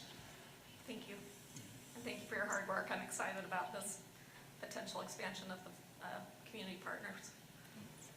Thank you, Amanda. I have Annie next and then Brad. Yeah, I'll be brief because I know we're ready to move on. I just had a question about how during the screening process, students are referred to in a district social worker versus with community partners, how those referrals work, and are there times where students are opting for a community partner, like the West Clinic might be the best example. So part of it is the meeting, part of it is like the caseload sometimes, and I think each school that has a community partner will also talk about like backgrounds that they have more strength in serving. And so sometimes that's part of the conversation. I think with West, they tag team because West has also, the clinic has also said that they have a short-term service, so sometimes they'll refer back to the social worker or the other way around, so then they're still getting support. When we have the conversation with parents usually is who we always defer to, like, what does a family want to do and what does a student want to do? And so if the family says they want to choose they want to stay in the school, then that's the route. If they are comfortable going outside of the school, then we just explain and support them in that process, and then that's the route. So it's like a everyone conversation. Okay. I wonder if as community partnerships expand, that becomes more of like a process or protocol that comes in place so that it makes sense of like who's going where. Yeah, the schools that have a partnership, there's like a flyer that we've made that explains the differences between in the school social worker, Odyssey House, when Valley used to be around Valley, and I guess the clinic too. So then the parents kind of know exactly what they're getting and what to expect with each whatever provider that they choose. Yeah. Okay. Our providers will want to bill. Our providers will want Medicare or, CHIP, Medicaid information, and sometimes that can be a barrier to families to share that information. Yeah. But we do make them aware of what the process looks like, whether it's a partner or school-based. Okay, thanks. And then lastly, it sounds like, James, you might be putting together a report in the future. I'm just curious of cost savings that we've calculated from community partners versus internal. Obviously, they're very different, so it's hard to compare apples to oranges, but it would be interesting to see how that partnership saves money or whatever. Anyway, that's it. Yeah. Thank you, Annie. Brian? I appreciate Board Member Anderson trying to keep us to our agenda, so I will ask a question and we can get the answer later as well. Based on your explanation and then Logan Hall's explanation as well about the social worker and the therapeutic services that they can provide as opposed to the counselors, do we need to look at the ratio of counselors to social workers? Do we need to be looking at, do we need more social workers, and could we address some of that by maybe we don't need counselors in every school? How does that work? Counselors have, and I can share links to their handbooks, because that's, I think, a great way to see the differences in their job descriptions, because they are very different. And the social worker at the school every day is really working on a lot of those whole school and tier 2 interventions, where the social workers are really that tier 3 level. I don't imagine school principals would I don't believe that a social worker could take on the work of a counselor and provide that same level of student services. And then also, we couldn't provide, counselors can't provide those services. So they really do have distinct roles that support this entire school. Thank you. Are there any other questions for folks on this topic? Round two, we'll start with you, Charlotte. I think we have a lot of support for, I think a lot of the board supports social workers, and it sounds like, Mindy, you do think that our social workers have that direct access, they're in the schools, they have those relationships. So it's about the funding, it's about funding these positions, and I know there's a bunch of different grants cobbled together to fund them. Is it hard? Is it difficult to get the grants? And who is it that is responsible for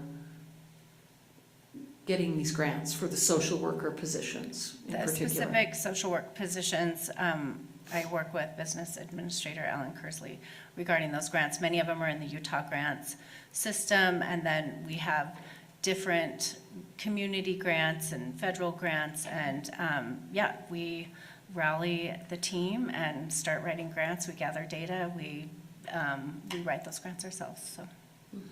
And so is that a difficult process that we would rather not do? I mean, is that what I know that. The state and federal grants, I hate to be all, but I've been doing it for a really long time. At Horizonte, I wrote adult grants, YIC grants. I'm really familiar with all of those state grants. I was a high school English teacher. It is within my skill set to write those grants, and we've been very successful in attaining those grants. Is that federal grants? I think it probably took us 2 months. It was really intense. I'd never written one before. Going through the process wasn't easy in any way, but it was well worth it. Well, thank you for your work on that. It is I know what we're trying to avoid is having to cut positions when grants run out. Right. So that's what we need to avoid, right? I agree, and as even at Horizonte, we had a school improvement grant that was $2 million. And really, when I talked to Mr. Kearsley about it, I don't want to not write grants because so many kids benefit for the time that we have them. There may be a sunset. We might not be able to continue the services, but the kids that are impacted while we do have the services, it's worth it. It's worth that. It is a hardship. We try to be very upfront and say, hey, this is a grant-funded position. It may run out in 5 years. But I wouldn't, obviously it would be great to not have to worry about the funding, but knowing that we're declining enrollment, knowing all of the different things that we face, it would be ideal to not be grant funded, but I'm willing to write the grants. So, and they do help, and for the kids that do have that access, it's great while they do have it. Okay, thank you. Thank you, Charlotte. Seeing no other questions, we'll go ahead and move on to the discussion agenda. Our first item of business there is, and thank you, Mindy, Melissa, and James. Okay, thank you. Our first item on the agenda for discussion is the Salt Lake Center for Science Education building lease. And wouldn't you know it, Brittany Powell is back. This is like your 5th meeting in a row. All right. We'll go ahead and turn it over to D.A. Kearsley to introduce this along with Brittany Powell, the superintendent. So just for some historic background, since the inception of the SLCSD Charter School, They're using what was the old Northwest Middle School before we bought the new one, or we built the new one on its current site. And so we have a lease agreement between the district and SLCSD that kind of lays out the responsibilities of each in maintaining that building. That lease is, the current version of the lease expires on June 30th. So we've been having discussion both last meeting and this meeting about are there changes we want to recommend to that lease, largely around the idea of, so the lease doesn't, we don't really charge SLCSD a lease amount, a dollar amount. Like if they're an independent charter school and they're going out and they're getting a building, they're either gonna buy the building, get a loan, buy the building, or pay somebody lease. Because it was advantageous for the district at the time, we had a building that was unused. SLCSD had a need, so we put those two together. These years later, as we look at that building and look at the ongoing maintenance cost and the capital needs of that building, the attachment to the agenda kind of shows some historical, the first line, some historical capital expenditures that the district has paid for on that building. We've got some big ones coming up with HVAC system renovation. So just looking at that, looks in the last 10 years, we've averaged a little over $300,000 a year of district funds to maintain that building, and that's per the lease. We have to maintain it, that it's functional. SLCSD kind of does the little stuff with their funds. We do the big stuff with district capital funds. So we had this discussion last Tuesday in Board Finance Committee meeting about, is there a proposal we would like to bring forth to charge SLCSD a lease amount to help offset at least a portion of these capital needs that the district is paying for, both now and into the future. We discussed both maybe a flat $50,000 a year, also looked at a 1% of their expenditures, which both of those come out very similar in annual amount. The attachment kind of shows how SLCSD's fund balance has been growing over the years. And then it shows that this is not, I want to clarify on the attachment, it doesn't show a cumulative 10-year effect as if we had charged $50,000 a year on the fund balance. It just shows what would have happened each of those years to SLCSD's fund balance had they had an additional $50,000 worth of expenditures. And the only years they were negative is the years they were negative anyway. There were some specific spend down areas. So that's what that attachment does. So Board Finance Committee can talk about it a little bit more, but we want to now have a full board discussion of, is that a change we would like to make to their lease agreement before we create their new one starting July 1, or leave it as is, or do something totally different. So. Board Member Romano? Yeah, I just had a question of how you came to that number of 50,000, if you could explain like the process and reasoning behind that. Right, so I think I discussed in the first meeting, we can't charge SLCSD either market rate or really what that building is going to cost. Our goal is not to bankrupt SLCSD. It's to have them be successful and support them, but also offset some of the costs that the district is incurring on those buildings. So just doing a couple different models of, what's an amount, 50,000 is really kind of maybe more a token amount, but it is something. So it was just modeling some different stuff. There's no specific calculation on how did I come up with 50, other than I looked at, well, what would 25,000, 50,000, 75,000, what would different models look like, and what would different percentages look like? Okay, and seeing the total fund balance, it looks relatively robust. So I'm just wondering, given the district's in current state of financial affairs, why it wouldn't be higher. Obviously, I love SLCSD. I want them to be able to use the building, but I'm just wondering, again, kind of a little bit the logic. It sounds like 50 was like, oh, that makes sense, but it would seem to me that there would be some sort of formula that would be in place, because then in the future, if we need to update the lease and costs increase, as they always do, it would make sense for us to have a formula instead of just a random number. Yeah, Board Member Romano, I hear what you're saying.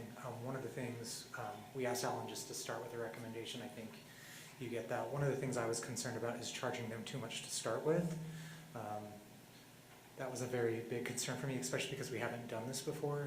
And so just going off of the recommendation that Mr. Kearsley recommended, I really pushed to start low as opposed to that higher number that was a higher number that was a conversation that did happen in the finance committee.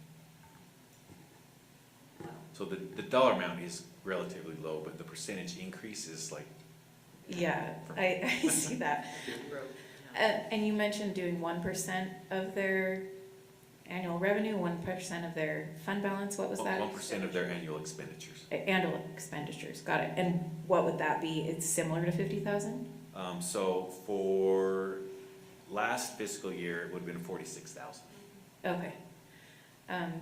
I just am pushing this because as we've discussed with financial matters, having ratios and formulas in place are much more effective than just random choices and numbers. So I would just highly encourage that this can be a formula that then is adjusted, you know, with inflation or adjusted based on building needs, or you know what I mean, so that it's not just some random number we throw out there. I don't know if Brittany has anything to say about that, but.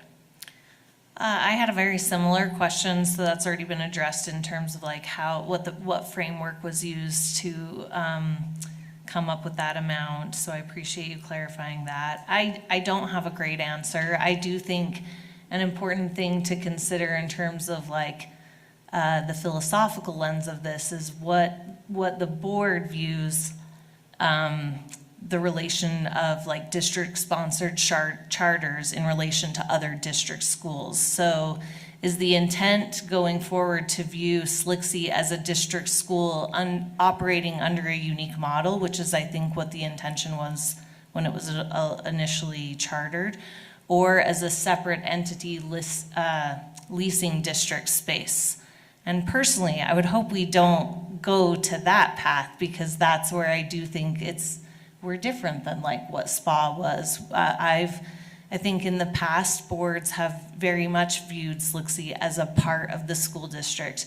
I understand that we account separately, our student enrollment is accounted separately, but I also remember board members actively like adding us in to be part of those pieces, because I think we are a really important part of this. And so I'm just curious what your thinking is in terms of like what we are when you compare us to other district schools, because you don't charge district schools for their spaces either.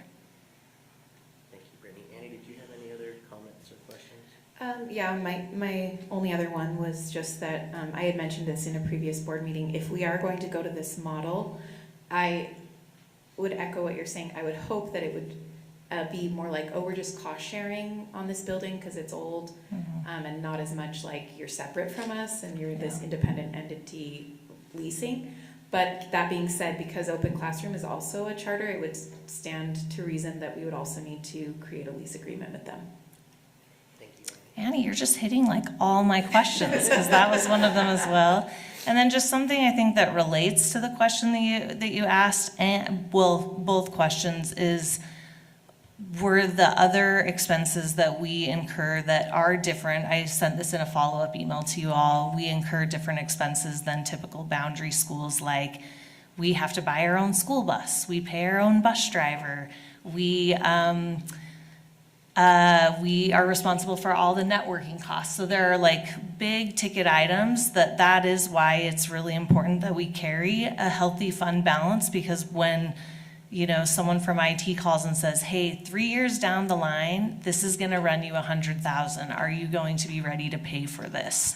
And so I'm just curious if that was part of the number, which it sounds like we haven't really landed on a formula for the number, but just keeping in mind that there are expenses that we do incur that other schools are not responsible for either. Thank you, Brittany.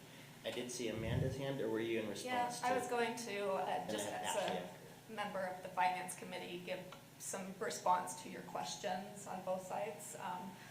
Just one, it's not the intent isn't to treat you like you're a business and we're charging you kind of thing. It was more looking at the net effect over 10 years on the overall cost versus what we're receiving, and in consideration of the fund balance without impairing or negatively impacting your fund balance, the health of it.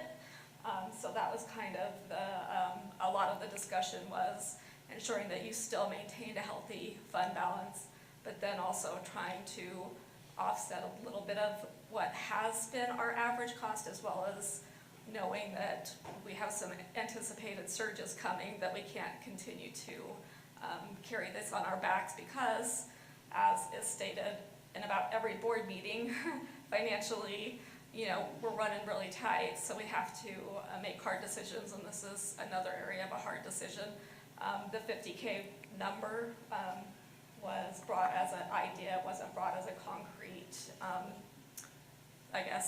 have to do. So that's the intent, is for the board discussion to determine what the majority or unanimous decision would be moving forward. So some more context on the questions. Thank you, Amanda. Ashley? I also had some more context based on Annie's questions, which refer back to open classroom. I mean, part of the reason this discussion is initiated is the amount of money spent on emergent capital needs at open classroom. You can correct me if I'm wrong. I think you are acknowledging that that is correct interpretation. And a reminder is the amount of money rolls forward into the capital needs. It doesn't roll forward to buy new curriculum for somebody else or pay for something at a totally different school. It's rolling forward to ensure that we don't have the same emergencies, knowing that it is not necessarily sustainable for district charter schools to relocate mid-year, nor would we necessarily have facilities for them to relocate in. So it's also about preserving the school. So just to give the context of open classroom.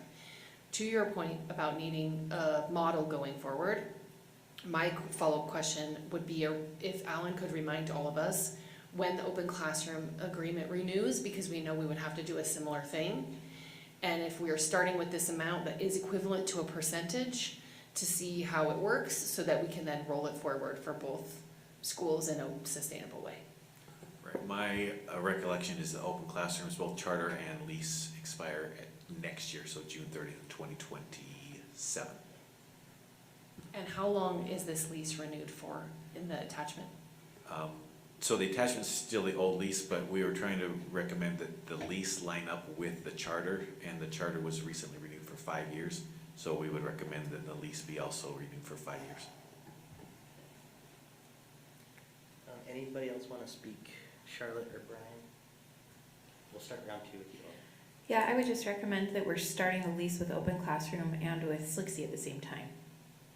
It wouldn't make sense to be charging SLCSD before we're charging open classroom. So that would either require we defer a charge to SLCSD this year because we have a standing lease that we can't change until it expires. Yeah, anyway, I'm just saying for all fairness, it would seem silly to start charging them and then not charge open classroom at the same time.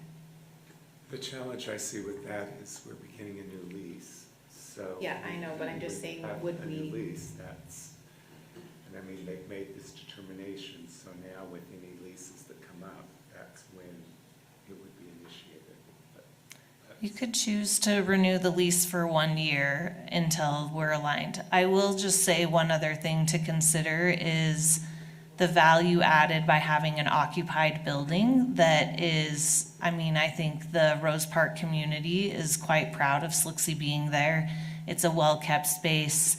It adds to the community certainly, and I think the district is familiar with the risk that comes with unoccupied buildings and having to move departments out to be in those buildings because they are a liability. And so considering to handle the numerous vacant properties and then pursue a possible lease plan, because having, additional vacant buildings isn't a great option either. So we add value by being in that building. Ashley? Just as a follow-up for Alan, what Annie has raised is not something we discussed. We discussed aligning open classroom in the subsequent year. Do you feel there would be a substantial financial consequence or a logistical consequence to, I don't know, all of the regulations regarding leasing, to not making a change this year, renewing it as is, and then renegotiating both next year? Is that even possible?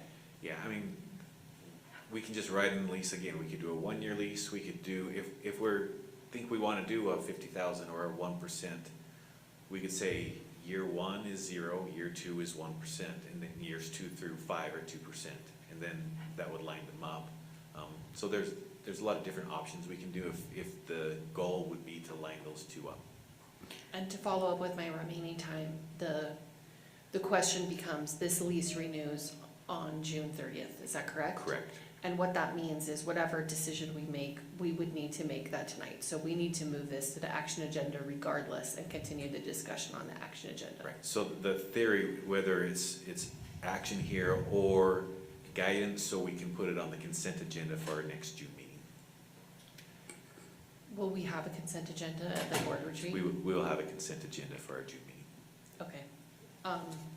With that in mind, I would continue the discussion on action, and I would recommend we move the Salt Lake Center for Science Education building lease as attached in Exhibit 3F1 to the action agenda. Second. We've got a motion and a second. Any further discussion? All right, seeing none, we'll do a roll call vote, starting with Board Member Romano. Annie Romano, yes? Brian Jensen, yes. Amanda Longo, yes. Bryce Williams, yes. Charlotte Fife Jefferson, yes. Ashton Anderson, yes. Nate Salzer, yes. That motion passes. Thank you, Brittany, for joining us, and I'm sure you might come back when we get to the action agenda. Our next item of business is some board policies, new and revised policies. We have Board Policy B2, Policy I-18, Policy S-13. There's a lot of them here. We have Ms. Kindle joining us.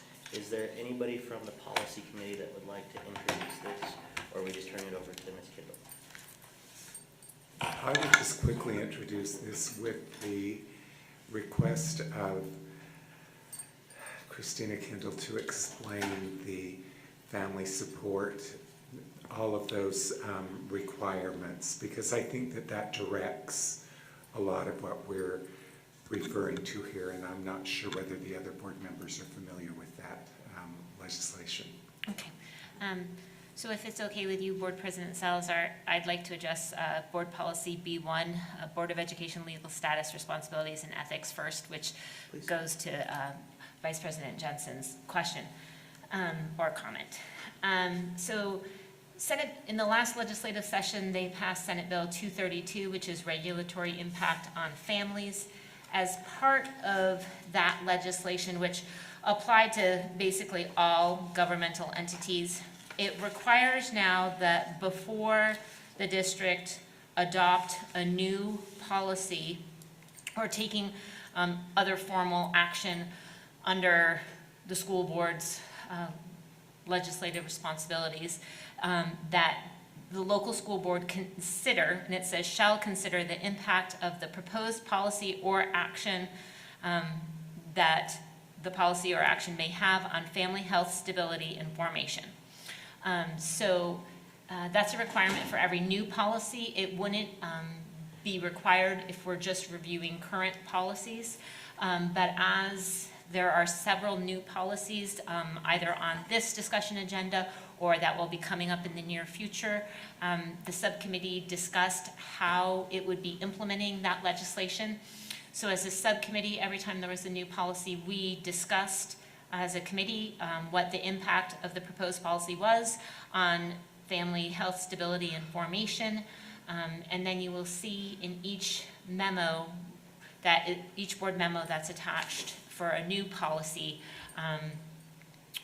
we indicated that we had considered it, and we would obviously have that discussion of what we thought the impacts were in the open board meeting, but then by the board approving the policy, that would sort of indicate that the board had considered it as a whole. Does that make sense to everyone? And so in terms of what was adjusted in board policy B1, if you look at the section on page 2 for policy development, we added the line, before adopting a new policy, the board shall consider the impact the proposed policy may have on family health, stability, and formation. Just for institutional knowledge, in case people weren't necessarily familiar with that legislation, the subcommittee felt that it was important to put it in one of your guiding documents, so it will be a reminder that that's something you need to do before adopting any new policy. Any questions? Annie? Could you just clarify, obviously we don't know the exact intent behind those additions based on the legislation, but could you just explain your legal understanding of what that means, family health formation? Stability Yeah, and stability. formation.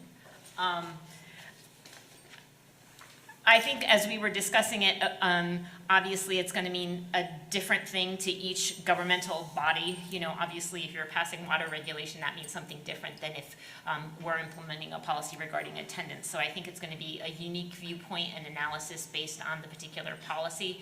But obviously the idea would be that we're considering whether or not the impact would be a positive or negative or neutral impact, either on improving family health and well-being, whether it supports the mental health and well-being in terms of family stability, or formation would probably typically not apply to this district in terms of creating families, unless it, obviously we might have a policy regarding like paid parental leave or something like that, that would obviously directly impact those kinds of things. But I think it's gonna be somewhat unique to each policy, so it's a little bit hard to give a global definition. Okay. Does that make sense? Yeah, thanks.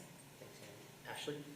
Yeah, so I had the same question, and I understood from a prior email that the bill itself did not define family formation, but that it was generally intended to mean, does it interfere with marriage or having children? Right. And so personally, I understand our need to comply with state law, but I'm concerned about that type of language. To me, it reads as a pretty clear dog whistle. And I wanted to name that I find it to be problematic, though it's out of our district control, and thus I will likely abstain from affirming the change, though I understand why it has to be made. Ms. Keel, do you want to move on to some other Sure. policies here? I didn't know if you wanted to take them one at a time or just as a group. Whatever works best for you. Either way. So the next, the one that was initially listed was board policy B2, school board meetings. This doesn't have very many changes. We just wanted to call out the fact that with regard to the agenda development question, there had been some, I believe board member Longwell asked that the board relook at whether or not the number of board members who needed to make a request to get something on an agenda should be increased from 2 to 3. And the subcommittee decided that that was probably a better topic for your upcoming board retreat than for the subcommittee just to take on in its most recent meeting. So we did not have any discussion outside of that limited discussion regarding that particular request, but we did at least consider it and talk about it. And we also indicated we made a change based on some scheduling conflicts that if, as the policy currently reads, 2 board members make a request for a topic to be placed on an agenda, that request will be accommodated within 2 meetings if practicable. Because my understanding from the subcommittee members was that on some occasions, based on agenda development, that's difficult to accomplish. So they wanted that wiggle room for if practicable. So, If I could just hear a little bit of explanation there would be, we could run into situations where we would then end up having to have a study session every board meeting. And to us, that's problematic. Thanks, Brett. Ms. Keel? Okay. So moving on, revisions to board policy I-18. in the proposal of a new board policy S13, internet filtering and monitoring.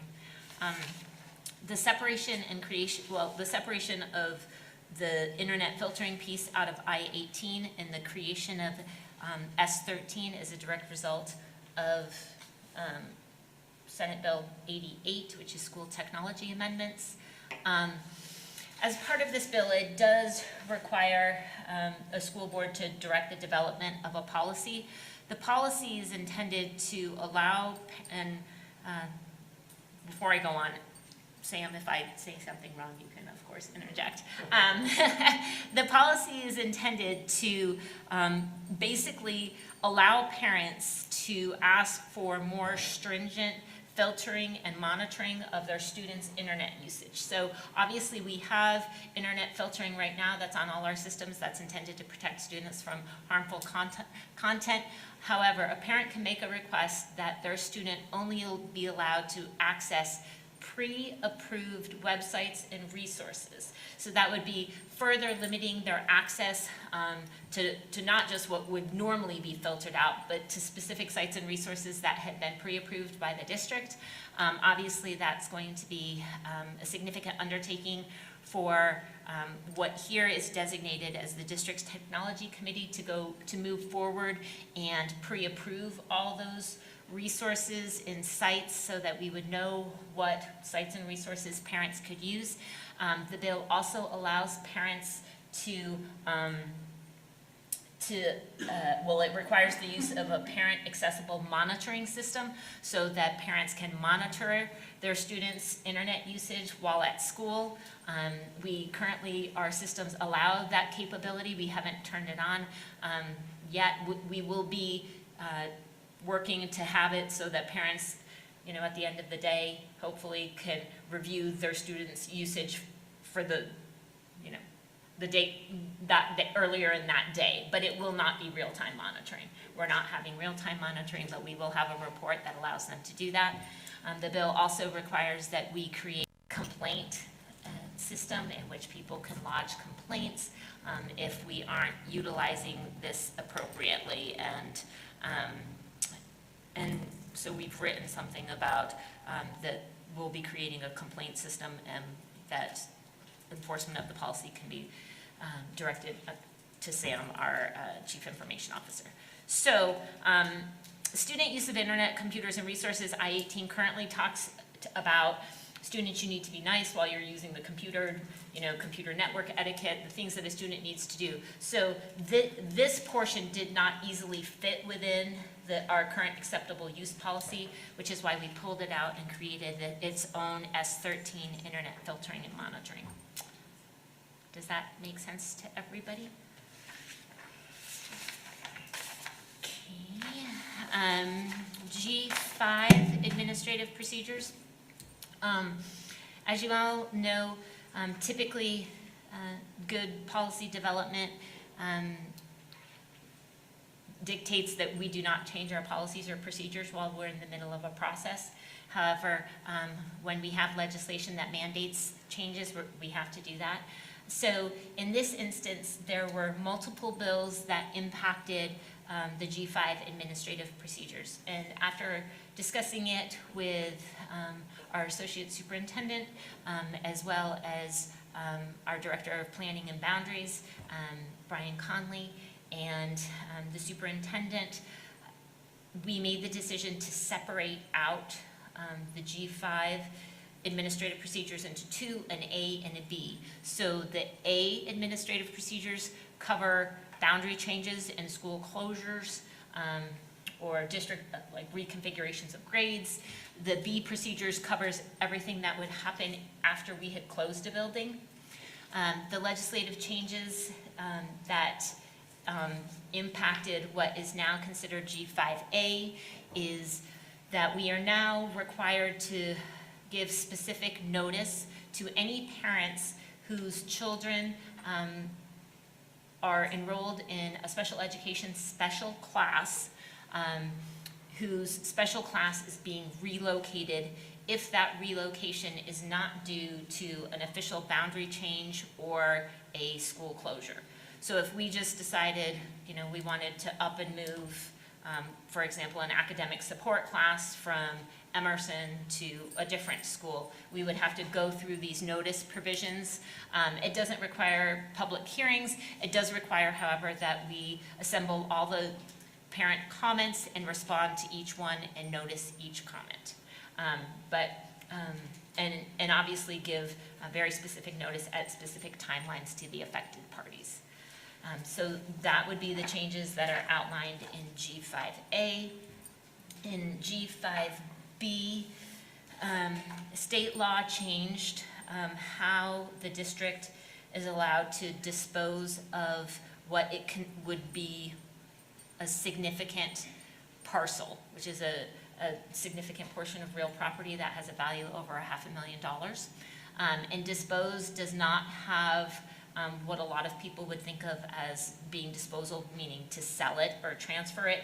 It also means giving a private entity the right to use it, possess it, or occupy it through a lease agreement that has an initial term of 10 years or longer, or entering into a joint venture with a private entity for the right to use or possess or occupy the property.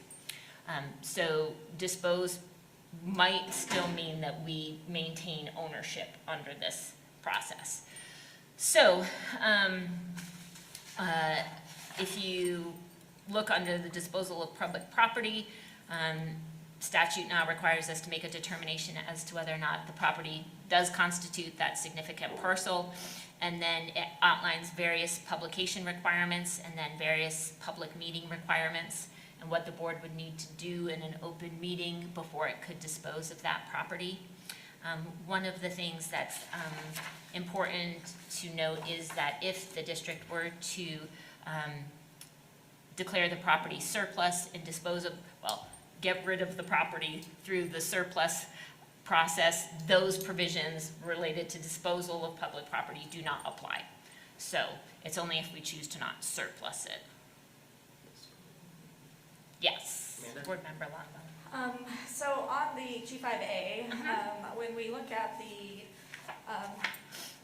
procedures to be followed during each year in which changes to school boundaries are contemplated, we approved that the parents of students enrolled in a school affected by a boundary change will have at least 30 days after the board approves any such change to file an open enrollment school choice application.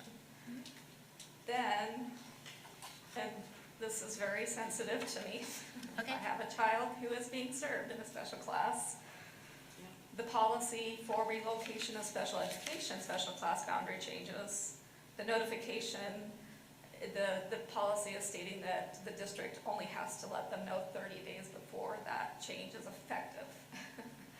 As a parent of a child with a disability, I would be through the roof furious if the rug was pulled out from me 30 days before that effective date occurred. So I strongly request we actually mirror the language in the boundary change that we approved in the prior round that we approved these, because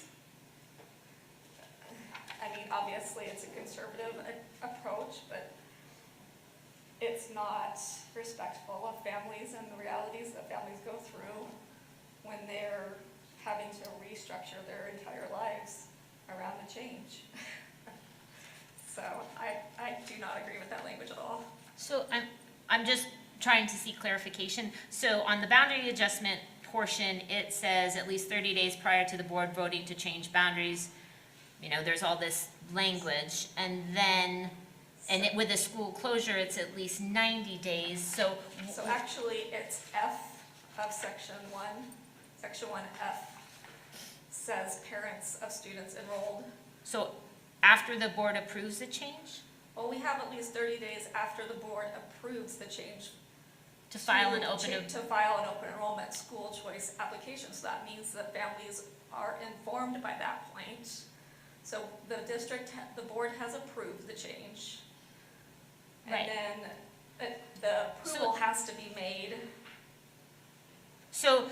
Right, so with a boundary adjustment, if we were changing boundaries, we have to notify parents at least 30 days before the board votes, and that's the same for the relocation of the special education special class, that we would have to notify people 30 days before the board even votes. The section you're talking about is after a board votes to close. Well, and good point, and I'd have to go back and look at the language on prior to the board voting. So when does the board have to vote? So if you On look the at boundary 1B, change one, on the first boundary change. yeah, if you look at 1B, it says at least 30 days prior to the board voting.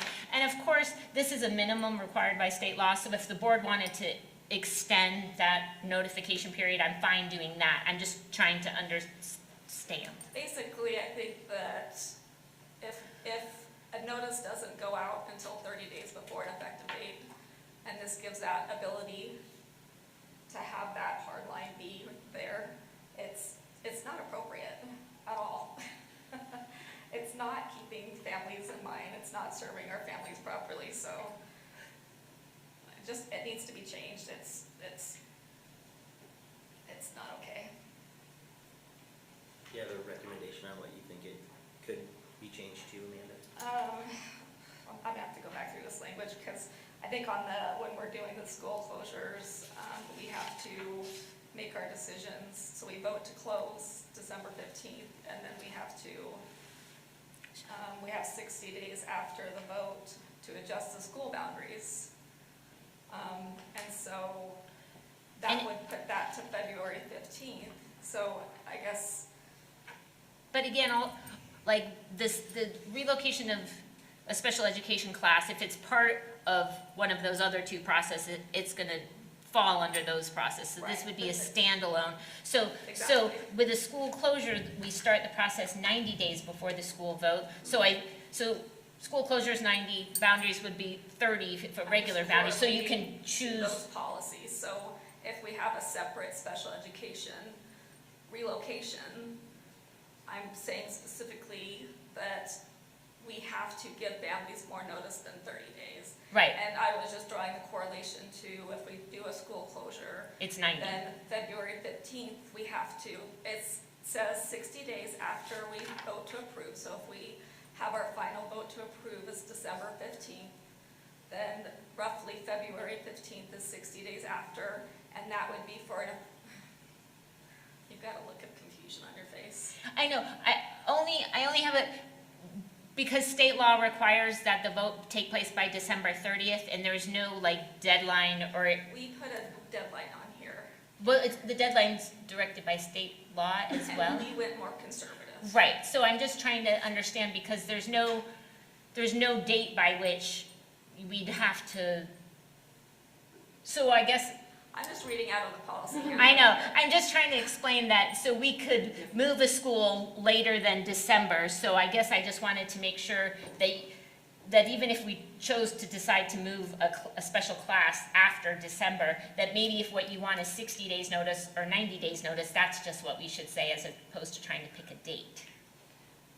Or we follow what we did in our other policies and we say that if we're going to change our boundaries, that those decisions have to be made by February 15th of the prior school year, and it aligns with our school closure and boundary change policies. And that way it actually gives families a decent chunk of time to know what's coming in the upcoming school year to adjust, and also aligns with open enrollment and all those other factors too. I mean, if we're gonna do that stuff to those kids, then we need to give families appropriate notice. So that's my recommendation, align it with the others. February 15th is the cutoff for the upcoming school year. Thanks, Amanda. I had Ashley and then Annie. Similar to the last discussion we had, what's the obligation that we approve this policy tonight or every single policy in the list? Like in terms of legal compliance, you know what I mean? Are we expected to go one by one? If there is something like this where more discussion appears to be reasonable, is it most prudent to send it back to the subcommittee? Like what process-oriented things would you recommend? So I think I was perfectly flexible with anything. I know that sometimes the board wants to do 3 readings, whether or not the subcommittee constituted a first reading. And obviously, there's some policies that, perhaps the B2 school board meetings, that doesn't have a lot of changes. I mean, there's flexibility there, but certainly whatever the board wants to do in terms of compliance, I don't think we're planning on relocating any special enrollment class anytime soon. I mean, not special enrollment class, special class anytime soon. So as long as we know that this is out there and that there are minimum requirements for that, that would be fine. And the same with the G5B. I'm not seeing that we're gonna make a decision on closed properties anytime soon. So clearly that can come back for another discussion, or it can be sent back to the subcommittee. So in general, at the conclusion of this discussion, ideally, we are not moving all these policies to action. At most, we'd be sending them to consent. And it looks like Correct. some people are willing to consent to, and some there is, more discussion to be had, and perhaps the policy subcommittee could bring back recommendations to address the concerns. So in that situation, I think, I don't have further questions about the policies. I wanted to make sure we weren't obligated to approve anything tonight, and that we're all aware that this can come back again in whatever form is necessary. Thanks, Ashley. And I do want to note, sorry, and I'll get right to you, that the two B policies are recommended for action, or to go to action, and the remaining policies either be consent or, to your point, could be moved to a previous, or to a subsequent meeting. Annie?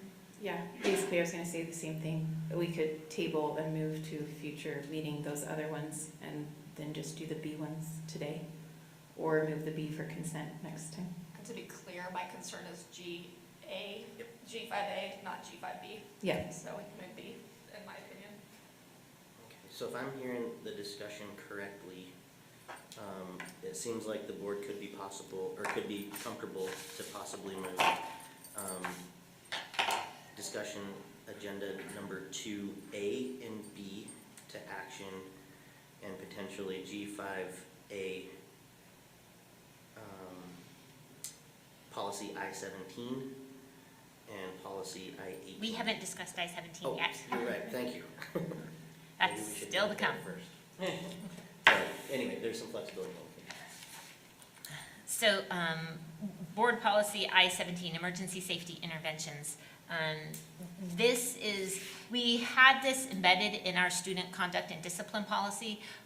USBE regulations and administrative rules indicated that since emergency safety interventions cannot be used as a disciplinary measure, that they shouldn't be part of disciplinary policies or procedures. So we wanted to remove it from the S3 and make it its own policy. And because so much of safety interventions really isn't, obviously it addresses student behavior, but it's not that the policies or procedures or students need to do this. It's more about what teachers need to do in consultation with Dr. Hall and Director Anderson.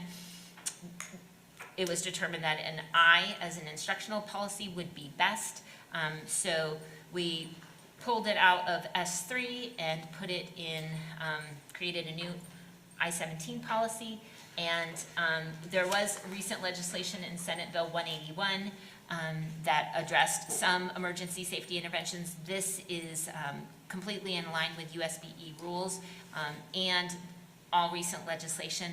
One of the, I know Board Member Romano had some questions about the annual, at the end of the policy it says the district shall annually provide documentation of any school program or district use of ESI to the state superintendent of schools. And you had indicated a question about, do we need to, review that more frequently? But that's USBE's state superintendent. It's an annual report that goes up through Qualtrics.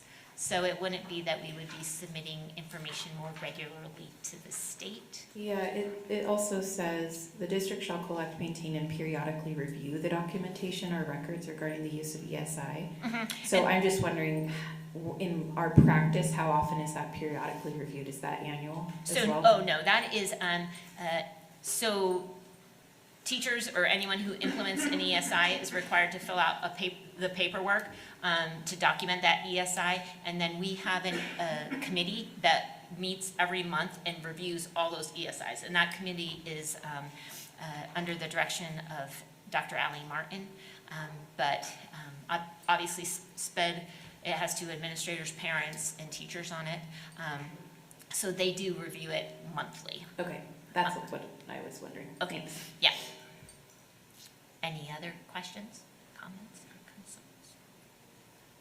I'm seeing none, and we're also down a couple folks. But just to reiterate that there's some flexibility, and we don't have to move all of these to action. Maybe there's a couple, to Board Member Longwell's points, that might be worth considering or moving back to the policy committee. But without the full board here, we're a little stuck. So maybe when they get back, we can revisit this, but. Do you want to move on to the budget? Sure, you can Okay. head on back.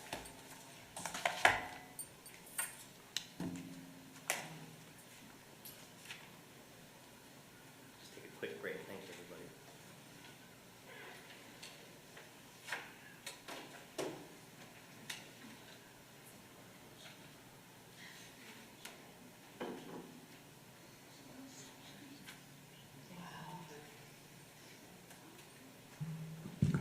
President Salazar? Yes. I'm wondering if maybe we take a 5-minute recess so that folks can take care of what they need to take care of, and then we can come back to the conversation. Yeah, let's do that. Thanks, Bryce.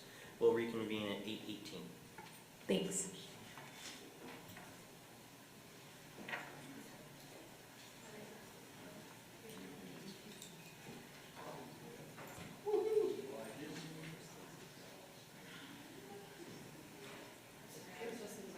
It's okay. We decided that's not. 8:18.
Bye. Have a good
Okay, Alan, are you ready for all my questions?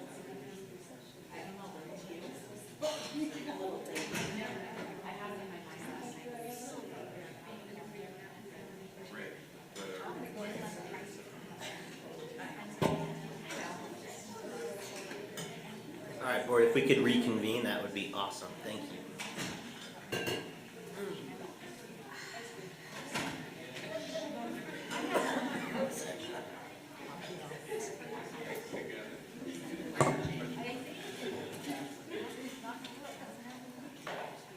Sam, are we still alive? Okay. All right, so we've had a chance to reconvene. Thank you for that quick break.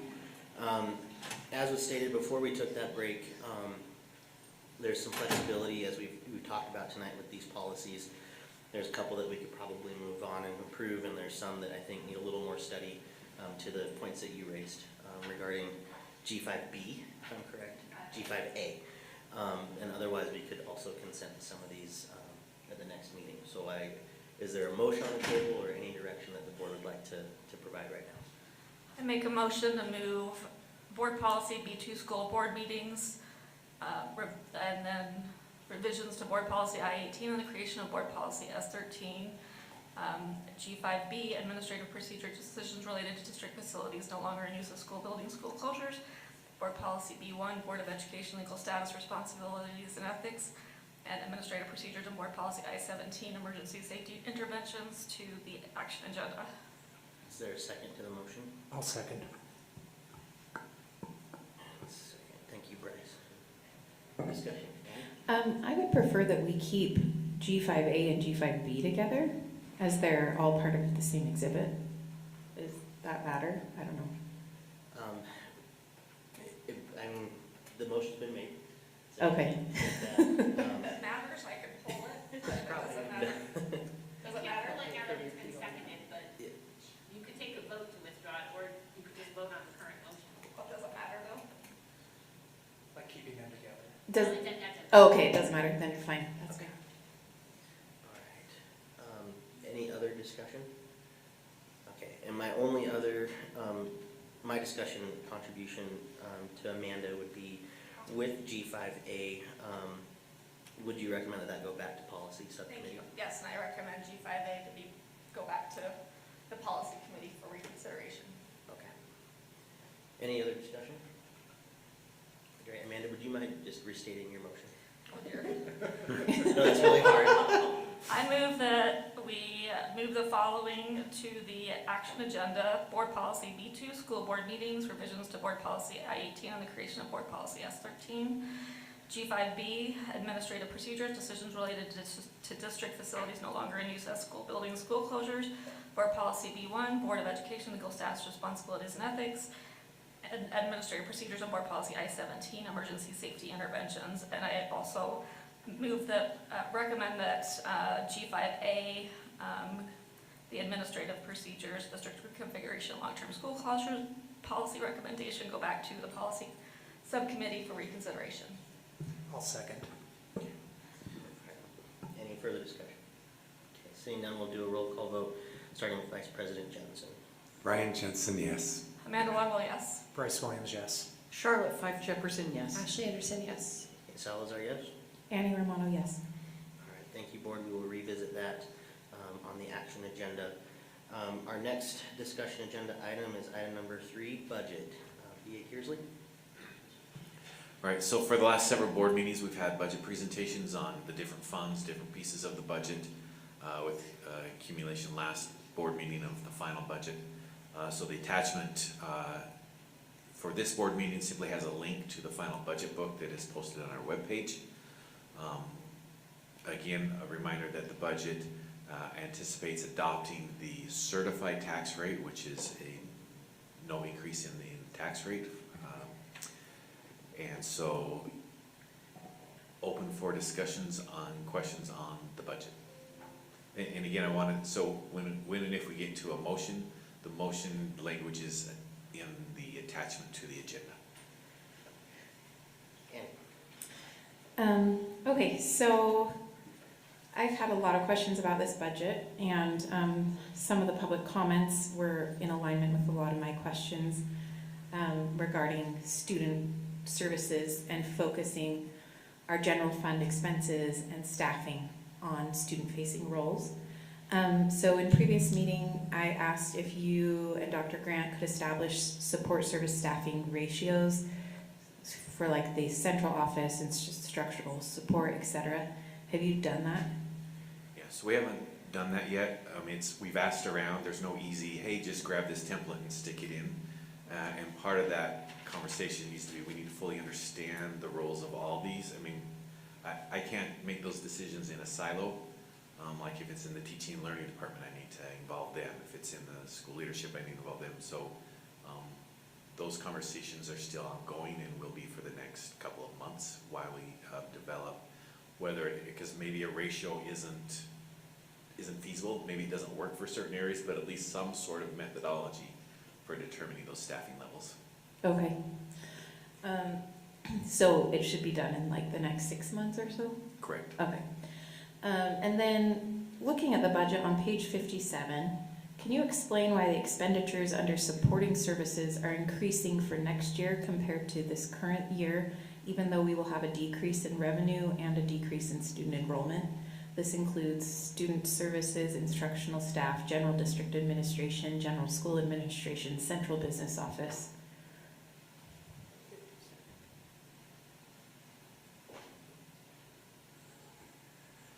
So on page 57, you're really looking at projections, and projections are just guesses. If you really, because the budget we're going to approve, if you look on page 56, you want to look at the revised, the 3 years actual, the revised, and next year's budget. So I just want to note that, yes, instruction is decreasing. Some of that is, we do have, schools have carryover. Most school expenditures are in instruction functions, so we have school carryover.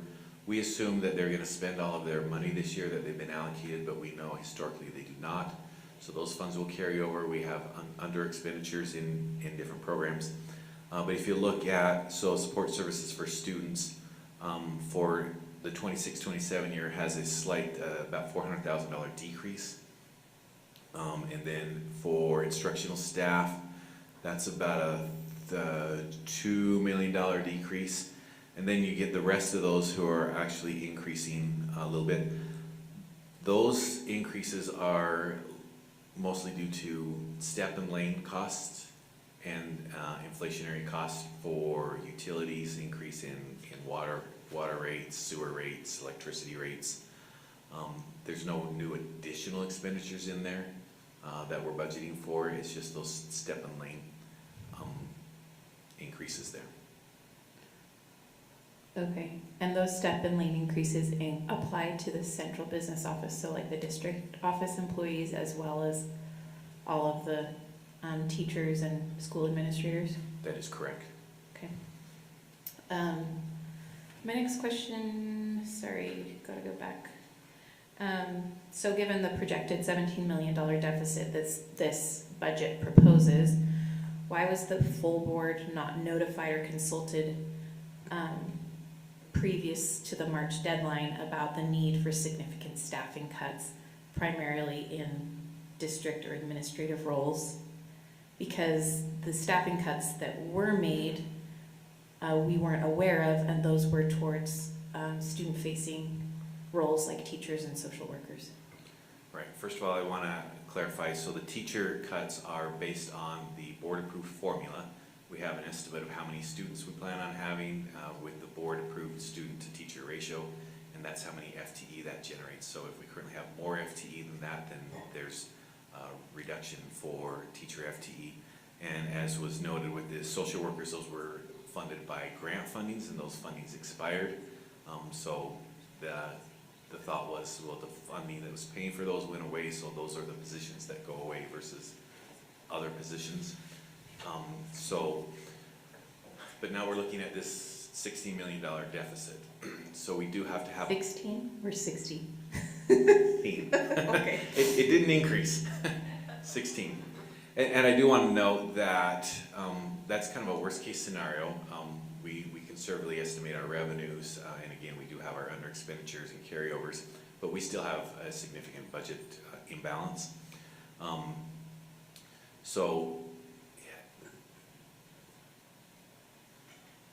Because we didn't purposely go and cut, we cut the social workers because their funding went away. We cut the teachers because the formula was applied. So there wasn't a specific cut that was recommended, and maybe there should have been, but there was not, because there were these targeted ones based on how we've normally done things.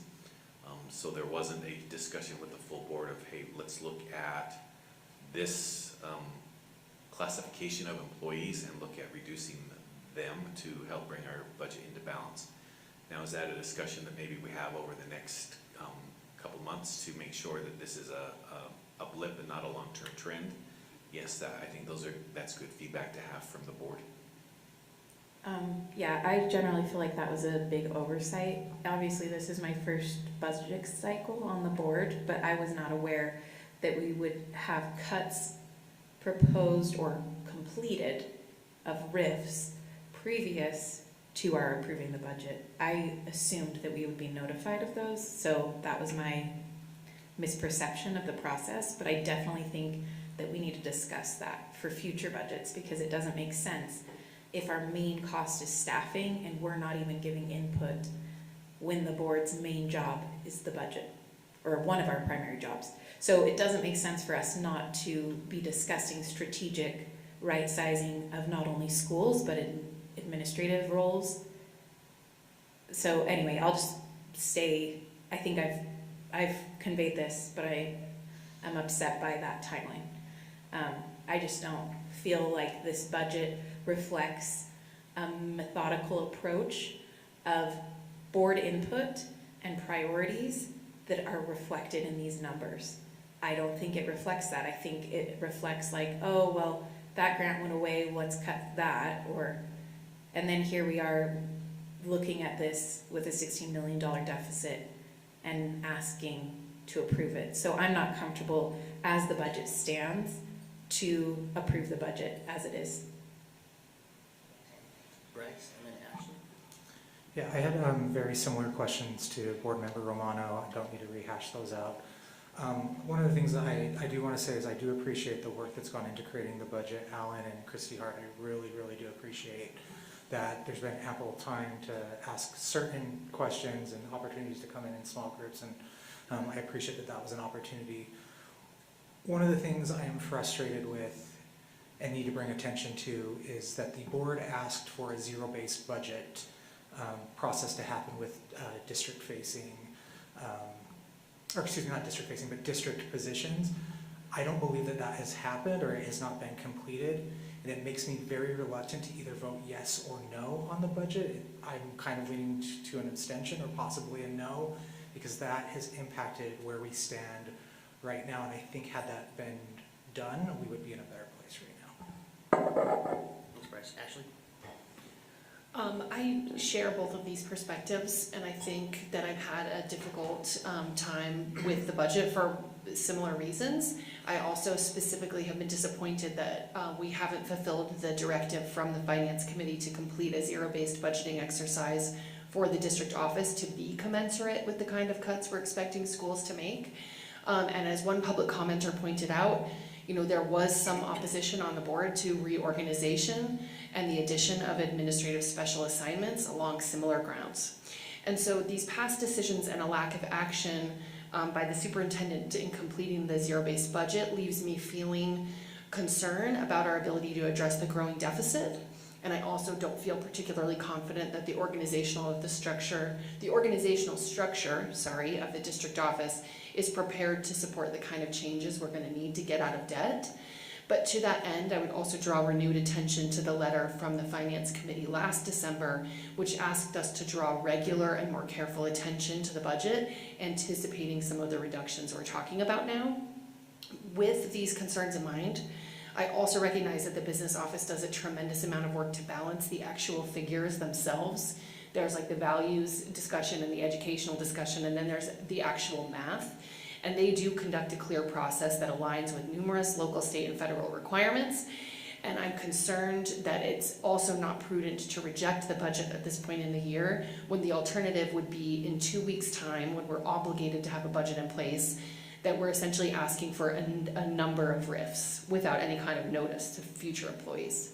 So I think that we're in between a rock and a hard place would be the comparison to use, honestly. And with that in mind, I think what is most prudent for us to do is cautiously approve the budget and give some simultaneous direction to the business office to proactively address the deficit and present a reconciled version of this budget in January.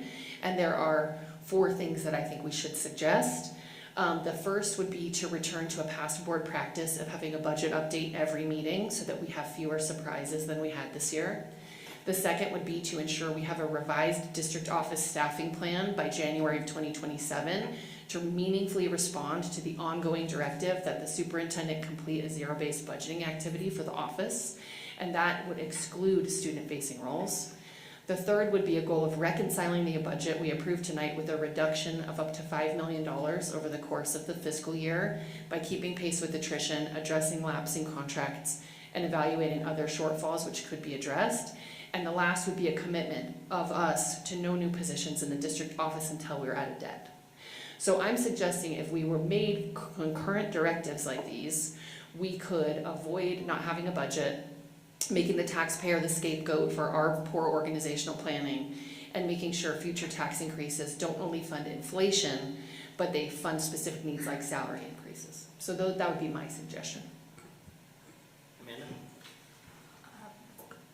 Thank you, Ashley, for covering that. I think this is excellent questions, and I'm in agreement with Ashley's thing that it would be more harmful to not approve the budget. And I like your requested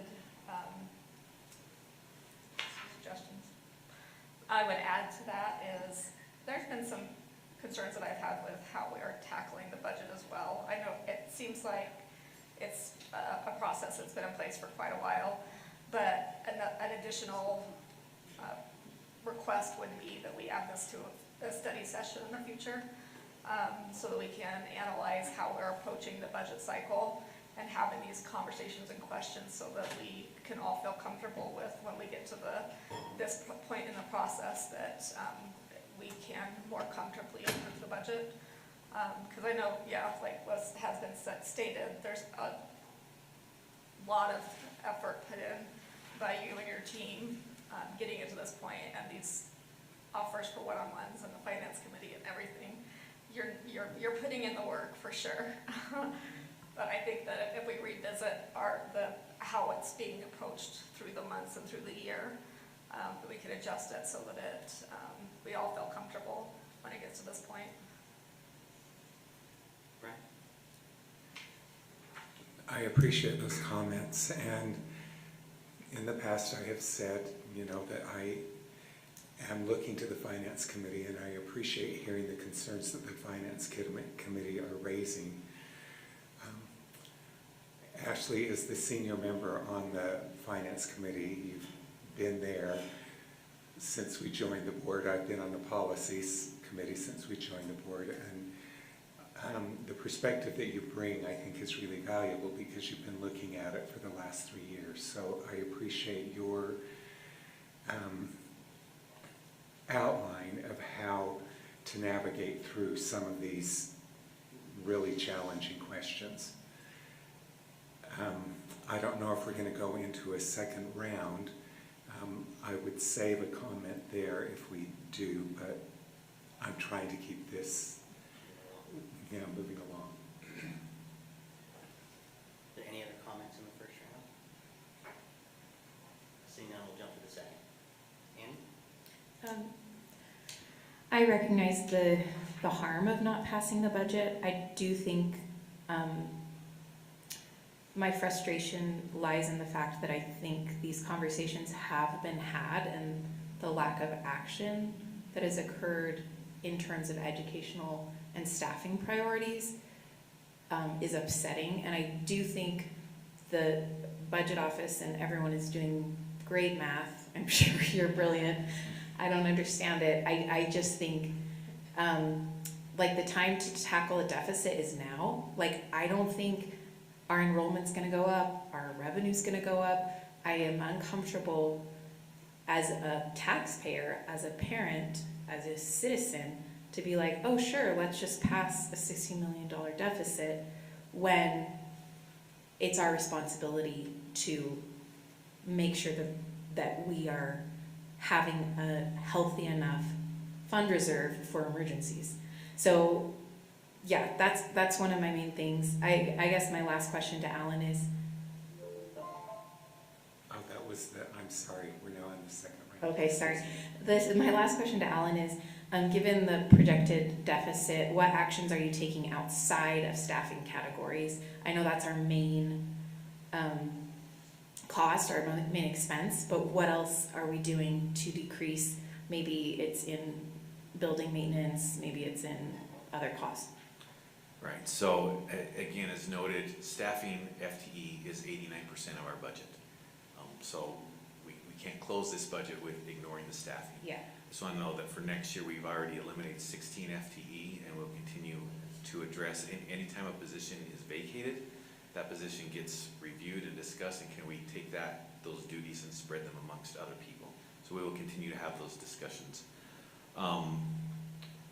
In addition, one thing that was discussed is I can't generate more money. I can give recommendations, only the legislature and the school board can generate more money. So we've had discussions for years about a need to, because the certified tax rate gives us the same amount of revenue as we got last year. And if there's zero inflation, then that works just fine. We know that there's not zero inflation, so we will continue to have discussions of what areas might we want to look at for tax increases. Some other things we've done, I believe Isaac's talked about with the sewer rates. Our sewer rates are going through the roof. So we're taking the meters and we're going to split, so our irrigation water, because right now everything goes through the same meter, so it counts as if it went through the meter, it also went into the sewer, so we get billed for all those gallons. And it does cost quite a bit of money, but separate those meters so that irrigation water gets metered separately, so it does not then get billed to us on the sewer rate, and the only stuff that gets billed on the sewer is stuff that actually gets used in the school and goes down the sewer. We're looking at efficiencies on custodial. Now, where can we cut back on overtime or cut back on, maybe we don't need to mop the floor or wax the floor quite as often. Is there stuff we can still maintain the buildings to a standard, but maybe the standard drops slightly because we don't have the resources to keep at this high standard? Talking with Sam over here, we've talked about the IT department. There's some positions that we've talked about that those positions have been vacated. We're not going to fill them right now because we want to see, can we function without those positions? And then if we can, we'll make those cuts permanent. But we also have to be careful at what point do you cut so much that then you're not providing the service that is needed. So some of those will be, as people leave, hey, let's give this a try and see if we can do without it.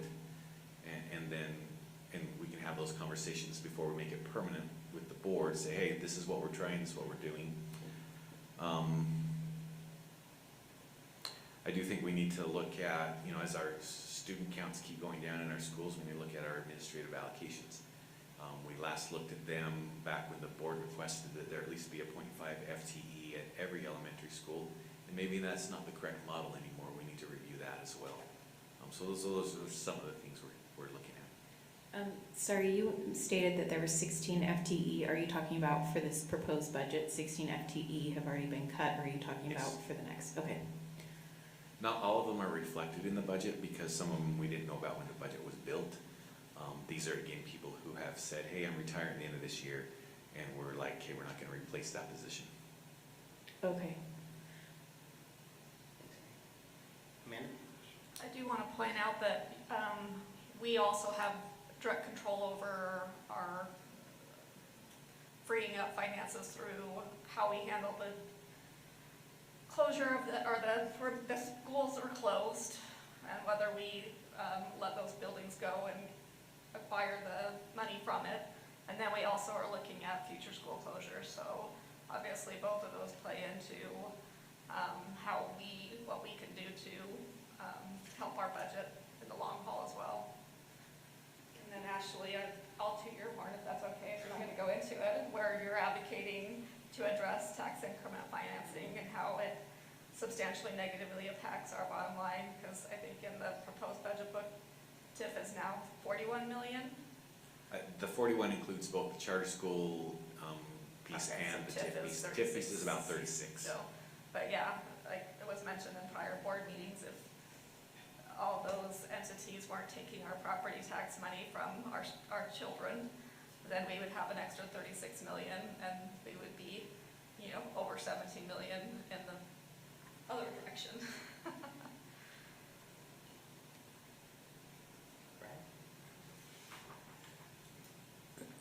Thank you. I think in the last board meeting, with my questions, I was certainly demonstrating my angst over this deficit. I still have that angst. For me, one of the challenges that, as I sit in this seat, I think we're going to have to make some really hard decisions. And the thing that I am anxious about is we get to things that, okay, an example that we just had was a $50,000 lease, okay? I understand the ramifications that that has on SLCSD, but the thing that I'm anxious about is we give these directions to our business administrator and to the finance department, but then when we're faced with it, then it's, well, okay, we'll talk about that later. I think we've got to get over the mentality of we'll talk about it later. I think that previous boards have had a challenge with that. We'll talk about it later. I don't think we can talk about it later. I think we have to talk about these things now. In the conversation that we just had with counselors and social workers, I asked a question. The question was, help me understand the ratio on counselors and social workers. Because I'm trying to figure out, do we need to look at how we staff schools? Because one of the things that we are continually talking about is administrative costs. Okay? Again, I'm speaking to this as a teacher. Oh, and that's not me. That was, I'm sorry, I forgot to turn it off with. Sure, Brian. Okay, I'll stop talking, but okay. What I'm trying to say is, we talk about administrative costs, and as a teacher, I looked at counselors, assistant principals, coaches, all of those individuals, to me, come under that I mean, we talk about the district office, but there are other administrative positions. This is hard, But what I'm saying is, that's where I see, we're not going to overcome the deficit by 50,000 here. And no, we are going to have to find significant ways to address that. So we're going to need to look at some of those other administrative positions. Thanks, Brian. I'll go ahead and chime in. And I recognize everybody's points and, you know, all of the boundaries that we have, the deficits. But I do have some hesitations relative to some of the points that were raised by Board Member Anderson around what we could attach to a decision tonight, knowing that we have to make one, or that it would be not the greatest step to not approve a budget based on our obligations to law and code. And I think the one that's giving me the most anxiety is this notion of zero-based budget. I don't believe that I've ever participated in a vote or formal direction to the superintendent or to the business administrator about zero-based budgeting in any capacity, whether that's within schools or whether that's within the district office. And I wouldn't feel comfortable about attaching that exercise, while it might and is a very noble and effective tool to be using. It just doesn't seem like that's been the direction from the whole board. And if I made a vote and I forgot about it, you know, I'd love to go back and look into that. But I also think that there's other steps that can be taken relative to new positions, reconciling the budget, you know, later on down the road. I actually really do appreciate more frequent budget updates. That's something that I do agree with Ashley's recommendations there as potentials. But I don't feel comfortable moving zero-based budgeting forward attached to this budget cycle or this budget decision tonight without having a more formal discussion, so I can be better educated on what that might look like. I know we've gotten updates and reports from the Finance Committee, but it's alarming to me that that direction was given by not the whole board out of the committee. So that's just where I'm at. I know that we've got to approve this, but I would have strong reservations about approving a budget with that zero-based budgeting element attached to it. We'll move on. I saw Ashley first and then Bryce. Okay. I'm not sure. Yeah, so I would offer clarification that the directive was given from the Finance Committee to be presented to us in Finance Committee for the purposes of building this budget. So the reservations that Finance Committee members are expressing are because the direction we gave to help us build the budget was not fulfilled. Okay. So when I'm asking that it be fulfilled, I'm not asking that it be fulfilled and then implemented. I'm asking that it be fulfilled and presented to the Finance Committee as indicated, because we wanted it to align with what we're asking schools to do, which is reduce their FTE as an exercise, not in terms of what could be reallocated in different ways. The same way we've talked about with social workers. It's not just about cutting, it's about reallocating and aligning with priorities, and that happens in the committee. So when we're asking for that directive to be fulfilled, the directive is to complete the exercise to present to the Finance Committee for our discussion, which would still come back to the full board. So when the words that I'm stating are not a decision that's made exclusive of the rest of the board. They're fulfilling committee work that was not completed prior to the budget. What is difficult is we're being asked to approve the budget without having the thing we asked for, and that puts us in a precarious position, which is why I'm offering it as a directive. And that's what I would move. I'd also echo my prior comment that I think the solution of rejecting the budget and advising immediate reductions is going to lead to employee rifts with less than 2 weeks' notice, which I find harmful, even if I didn't support some of the initial positions. I think the way I'm personally balancing it is by offering these multiple concurrent directives for the board to consider. It helps us balance the predicament we're in and place the onus on district leadership to really dig in and face these long-term problems. And I think as a public commenter presented tonight, there are often some dissenting votes, and most commonly they are mine. So I would also not, have any concern if other board members have a dissenting vote in this situation, because it is incredibly difficult to move forward on work when not everything's been done. So that is why, just to clarify, I'm asking for that specific directive, that it would be something that comes to the Finance Committee and then is discussed by everybody as part of what I'm suggesting is a timeline that we agree on. and Amanda's added to that potential directive, that could happen in a study session. So that's what I would move. Thanks for the clarification. Bryce, was that what you were going to propose? Okay. Any further discussion? Charlotte or? Charlotte? I think when I heard that there was this directive to like all of the schools, I didn't even understand what the directive was for the zero-based budgeting.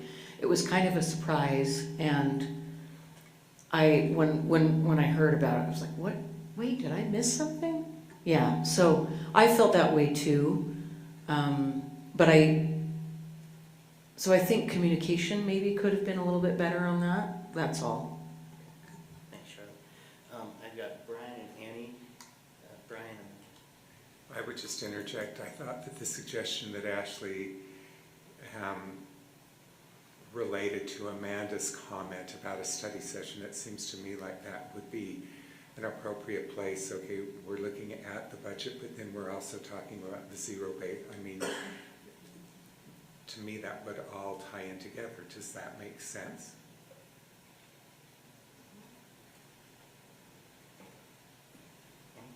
Yeah, so I understood that the zero-based budget was an exercise, and not necessarily because that would be the budget, but it's a method in which we can define priorities and needs within staffing. So I clearly understood that, and I would be supportive of that. In terms of G5 and closures and potential properties, there's nothing more popular. Which is more popular, like a $60 million deficit or school closures? Like, no, those are like not great alternatives, but obviously those are the conversations we need to have because of declining enrollment. That being said, I think I would hesitate to assert anything about happening with those properties just because we are still waiting for the final report. Do we have a timeline for that report? It won't be till the fall. Okay, the fall. So that discussion is not happening imminently. It will be happening in the fall and would be more related likely to next year's, or whatever, 27, 28 budget. Okay. Is there a motion on the table? Ashley? Before I make the motion, I'd just like to clarify, I can just move items A through C to action and then provide additional direction once on the action agenda. Is that correct? That's fair. Okay, so I would request that we move I move that we place budget items A, B, and C, the 25-26 revised budget, the 26-27 proposed budget, and the 26-27 proposed tax rate as attached in Exhibit 3F3 on the action agenda. Is there a second to the motion? I'll second. Any further discussion? Alan, does that motion align with your recommendation to the board relative to action? The motion to action will be fine. Then when in action, we'll want the motion as laid out in the exhibit. Seeing no discussion, we'll do a roll call vote starting with Board Member Longo. Amanda Longo, yes. Bryce Williams, yes. Charlotte Fife Jefferson, yes. Ashley Anderson, yes. Nate Salazar, yes. Annie Romano abstain. Ryan Jensen, yes. That motion passes. We'll revisit that on the action agenda. The last discussion agenda item we have is our board retreat. I'm handing out some copies of what was sent by Brian and me over the weekend. Brian and I had the chance to meet and speak with Charlotte. Just hearing all of y'all's feedback relative to priorities for agenda items. We weren't able to fit everything on. So what we really tried to do was focus where we had 2 or 3 priorities present. And that's what you see on the agenda, the draft agenda tonight. The other document that we handed out is just our previous year's board norms document that we're currently updating still. Brian and I have been going through that and just trying to reconcile the work that we've been doing or have done and some things that we still need to work on.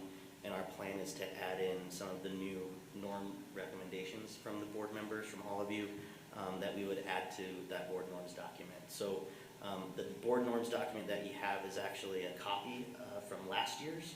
We still have the previous year's copy, but we didn't want to edit that particular document, being that that was what we used last year. So I know there's been some feedback already given to Brian and me, which we can talk about tonight. We did also ask Charlotte to come prepared with more information about what she was thinking around icebreaker or building a culture of trust, and we will make sure that there are copies provided for the board meeting minutes tonight. As you know, we have to ideally at least to agree on an agenda for our meeting and board retreat on the 13th. I know all of you have received the board self-evaluation tool from Richard Stoll, which will be due on June 12th. Sorry, 13th, 16th is the retreat. 13th is a completely different day for me, but nonetheless, this is the draft that we have and can discuss tonight. We left about 15 minutes of wiggle room in the 4 hours that we have. It is really tight, but Brian and I did anticipate that there would probably be a couple of things that wouldn't make the final cut in our discussion tonight. So with that, I'll open it up for discussion to see what the board is thinking with this particular draft agenda. Or Charlotte, you wanted to go first on icebreaker? Sure. Okay. So the icebreaker or activity that I thought might be helpful for our team, is to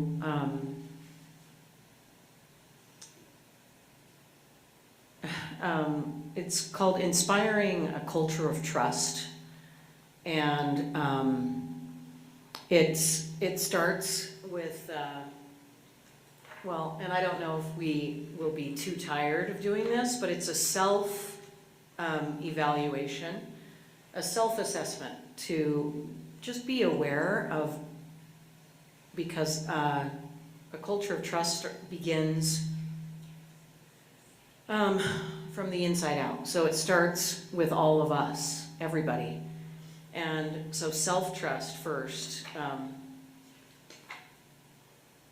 And so there is a, let's see, 1, 2, 3, 4, 5, 6, 7, 8, 9, 10. Okay, 20 questions. And it's not anything that we would share with anybody, with the whole board. It's just for our own purposes to see how well we're doing in different areas, the 4 core areas of credibility. So it's about integrity and intent. Anyway, the questions, I think it would be good, not just for board members, but for the superintendent and the business administrator, for all of us to look at. And then I was also looking at a presentation from Ohio School Board. It's like USBA, but Ohio Board. Their school board association. Yes, their school board association. And it's basically about handling conflict and difficult conversations, and how when it's not dealt with well, conflict is good, but when it's not managed well, it can lead to breakdown in trust. So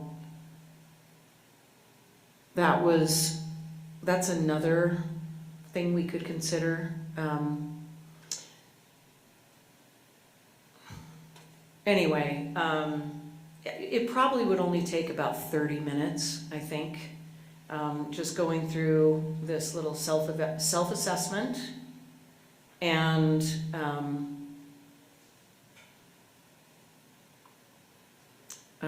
having just a small discussion about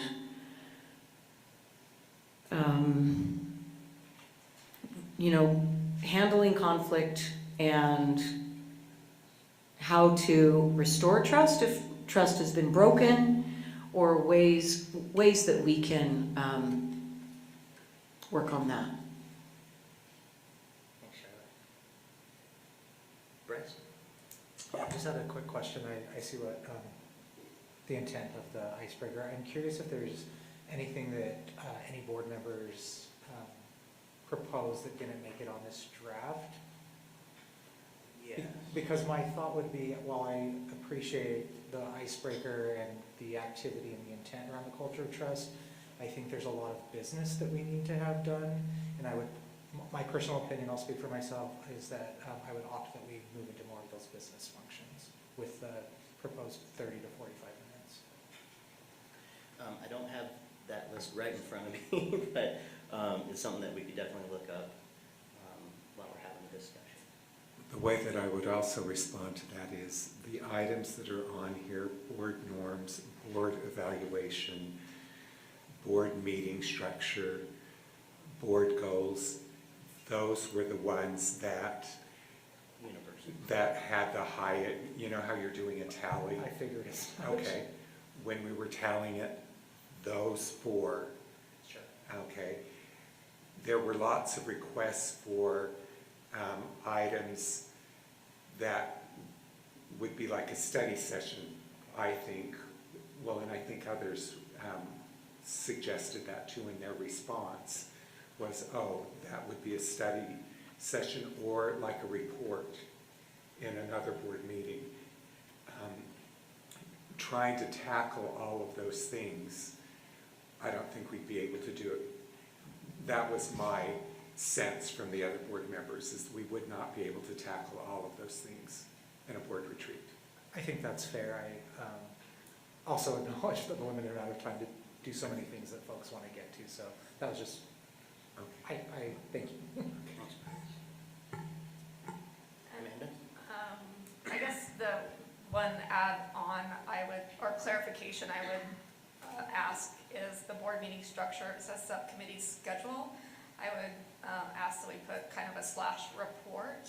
And the thought that I have around this is, I think when I was looking at other school districts, the way that they structure their meetings, short of along our subcommittees, we really don't have a structure for how we report back our work. I'm Ashley's super great about putting it in her comments, or we organically are talking about it as we're hitting a particular comment. But if we could actually talk about integrating that into our agenda each board meeting, and sometimes obviously we may not meet, so we don't need to talk about it, but the policies are intentionally reviewed from the policy committee, which is fabulous, but the other subcommittees, we don't really have that intentional conversation. So just a / report to the board that we integrated that into the agenda. We could discuss that at the retreat is my request. And that's something that Brian and I talked about, like similar to the norm that we established last year, where Brian and I put together like a board leadership update, right? And we send that out. But I think that's either here in the structure, like you mentioned, or it could be a norm that we establish during the retreat too. So that has come up in the development of this too.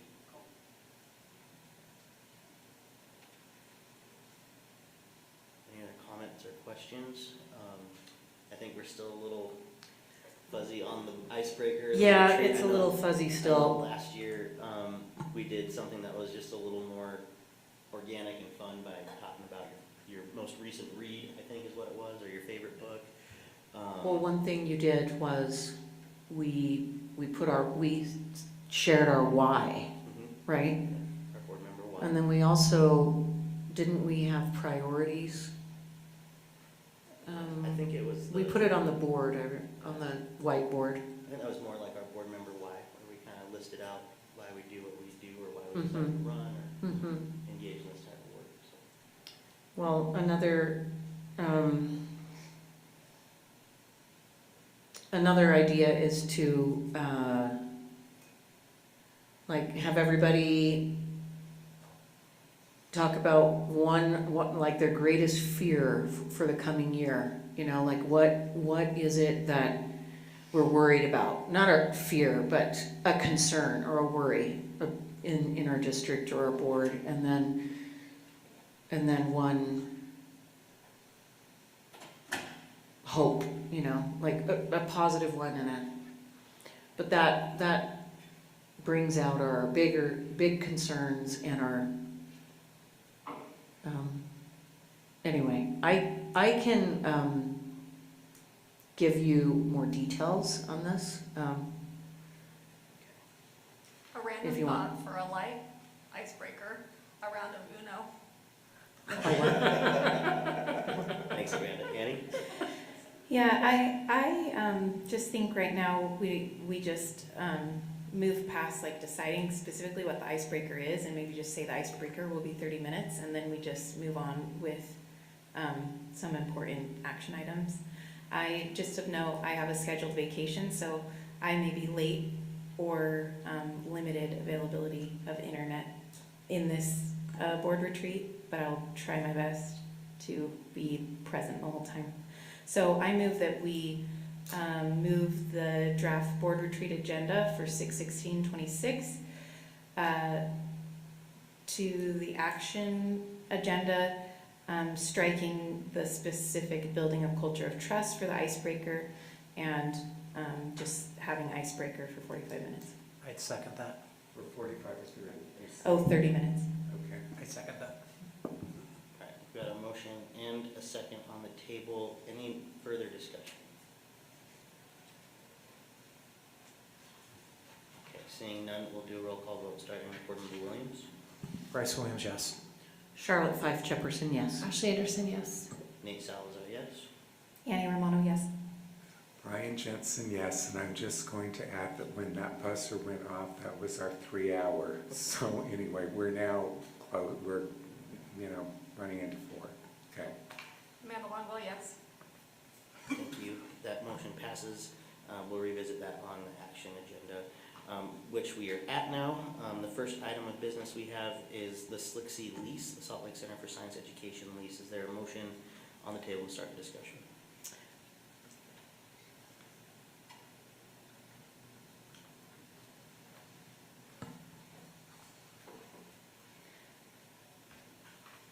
Ashley, May I ask our business administrator a question before we make a motion? please.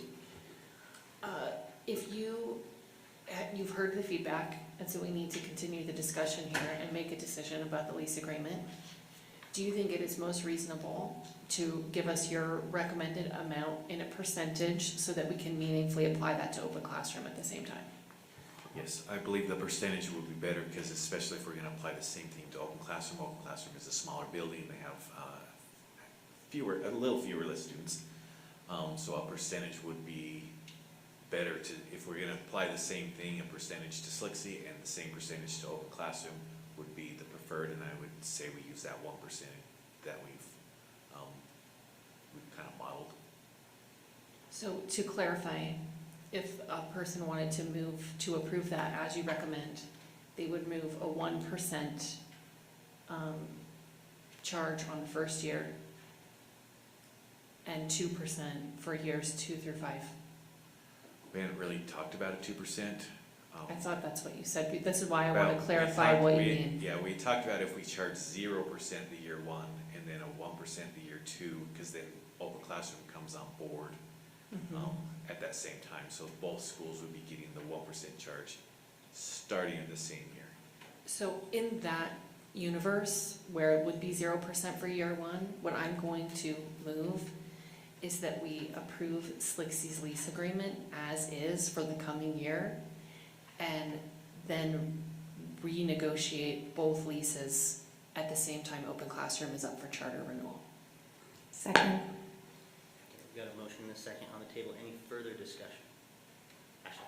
I just want to respond to what, Brian rightfully said, no longer delay the decision. But if the decision would be 0% this year, I'd rather not make a convoluted motion and commit to making a decision next year.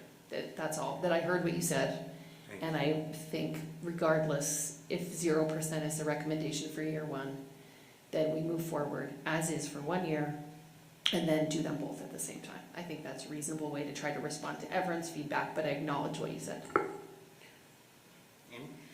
Yeah, I would just like to acknowledge also what Brian said. I do believe it's important that we do establish some sort of protocol. I do think in the interim, while we have this year ahead of us, that we are very thoughtful in terms of our formula so that it can be like a long-term lease. And then secondarily, if we need to have any accompanying policy or something that we look at related to leases for charters or leases of buildings or anything like that, I think it would be pertinent to look at that as well. My question is to Alan, and maybe Ashley, if you could clarify too, what we're suggesting is that leaving the SLCSD budget as is for the coming year would be for the 27-28 fiscal year, school year? Or for the 26-27 fiscal Okay. year. And then next, So we would extend, we do a lease for 1 year, so that would expire June 30th of 2027. Okay. So we would be forced to have the conversation again to renew. We would, if we choose to, we would do SLCSD for a 4-year lease, because if we want to keep it lined up with their charter, and we would do open classroom for a 5-year lease to keep that one lined up with their charter. That aligns with what I believe that I stated. Perfect, thanks Ashley. Thanks Alan.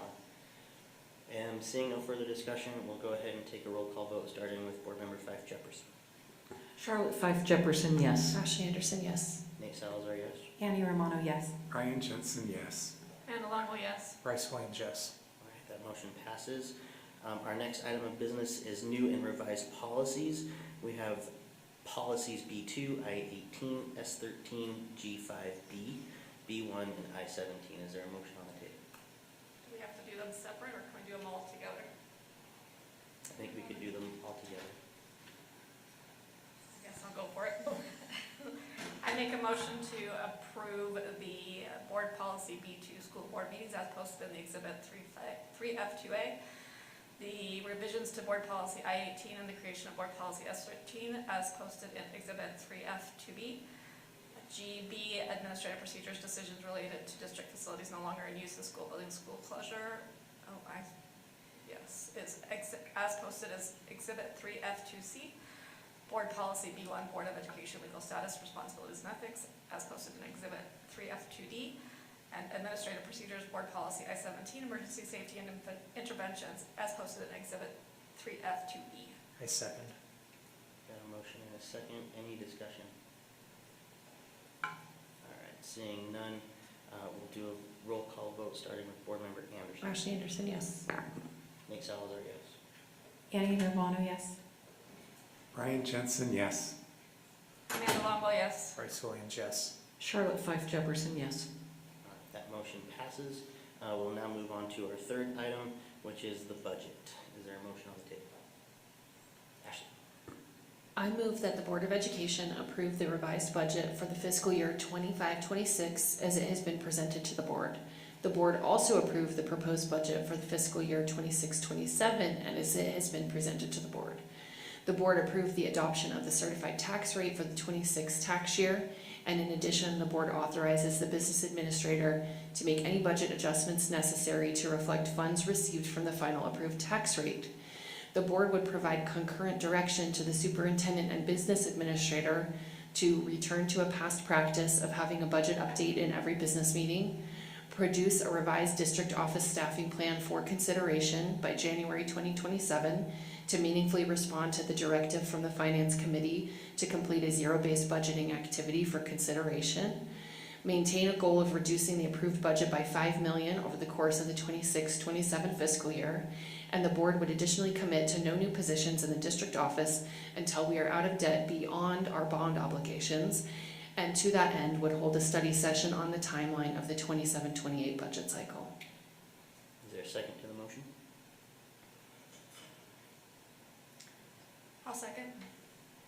All right, any discussion? Ashley. I just want to respond a little bit to the prior discussion about people being surprised.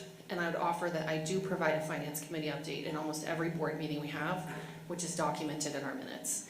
I don't have a tremendous amount of other ways outside of the open public meeting to communicate with all board members.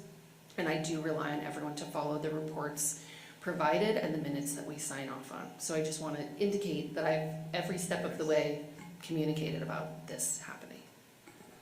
Exactly. Charlotte? I just wanted to clarify that I wasn't surprised by it today. It was the first time we heard it, it just seemed like a big ask or a big directive that it seemed like a quite significant directive from a committee, because it involved all the principals, all the admin, you know, it was like district-wide, right? So it just seemed, it surprised me that I didn't realize a committee could make a directive like that, that's all. Thanks, Charlotte. Any further discussion? I'll just clarify, I think that instruction was from the business office or the district, and then the finance committee requested that it be extended to the district office and the superintendent. I don't think they gave the directive to everyone. Is that correct? I can clarify. Ashley?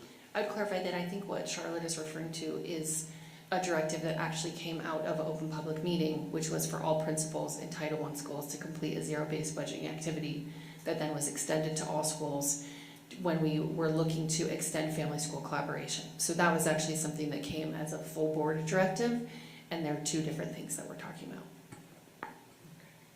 Alan? Just offline, I'd like to have Board Member Anderson point me to a past board meeting where these monthly budget updates were given, just so I can know what the expectation is. I'm happy to do that. Thank you. Thanks, Ashley. Thanks, Alan. Any further discussion? All right, seeing none, we'll do a roll call vote, starting with Board Member Romano.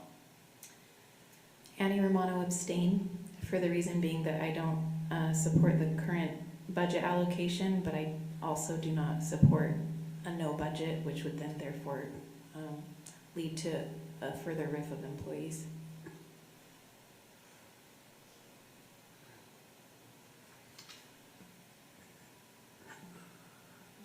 Brian Jensen, yes. Base. Brian Jensen. That's a combination, but yes, based on this hearty discussion and this detailed motion. Amanda Lovell, yes. Bryce Williams abstained based on the same reasons Board Romano stated.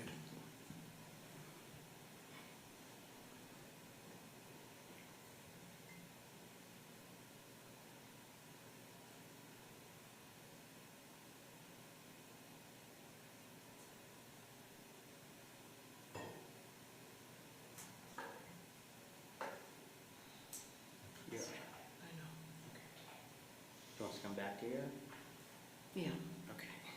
Ashley Anderson, yes. Nate Salazar, no. Charlotte?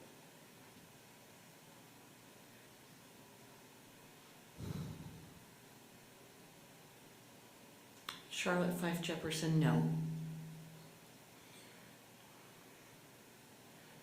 All right, based on the tally with 2 abstentions, 2 noes, and 3 yeas, the motion does not pass.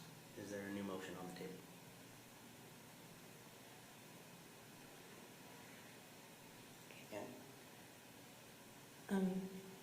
Can I ask a question? Please. I think based on my comments, it was clear, and my abstention, why I voted to abstain. I'm just wondering if there's a motion that could be put on the table that would vote to, or be a pass, or if we want to give direction for further work from B.A. Kearsley and his team. I'll make a motion. Amanda? I make a motion to approve the budget. The language is in the thingy, right? My computer died, so I need it from somebody. So I can borrow somebody's computer or something, then I'll do the language. Got me to come over there. Over.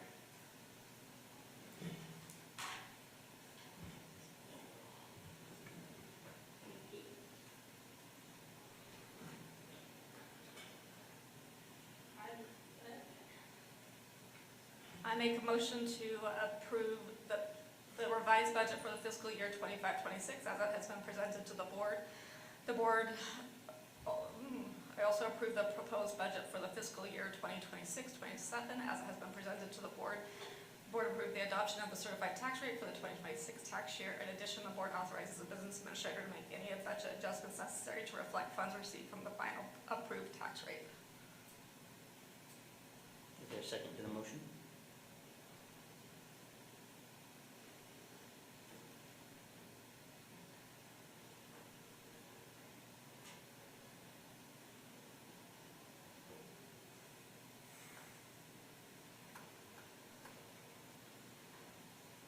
Is there a second to the motion?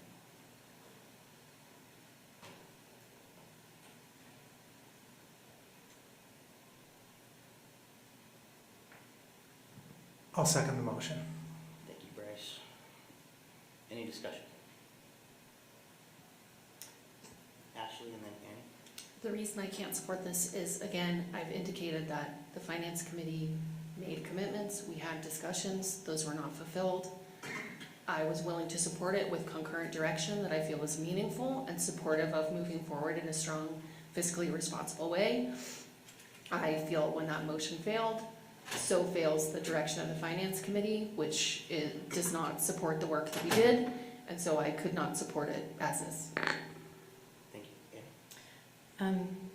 Given my reservations about the previous motion, I felt like that was a good, robust effort to try to make amends for some of the shortfalls of the current budget. But given that this motion that is currently on the table does not even give further direction, I would intend to vote no on that. I don't imagine that that will garner more support.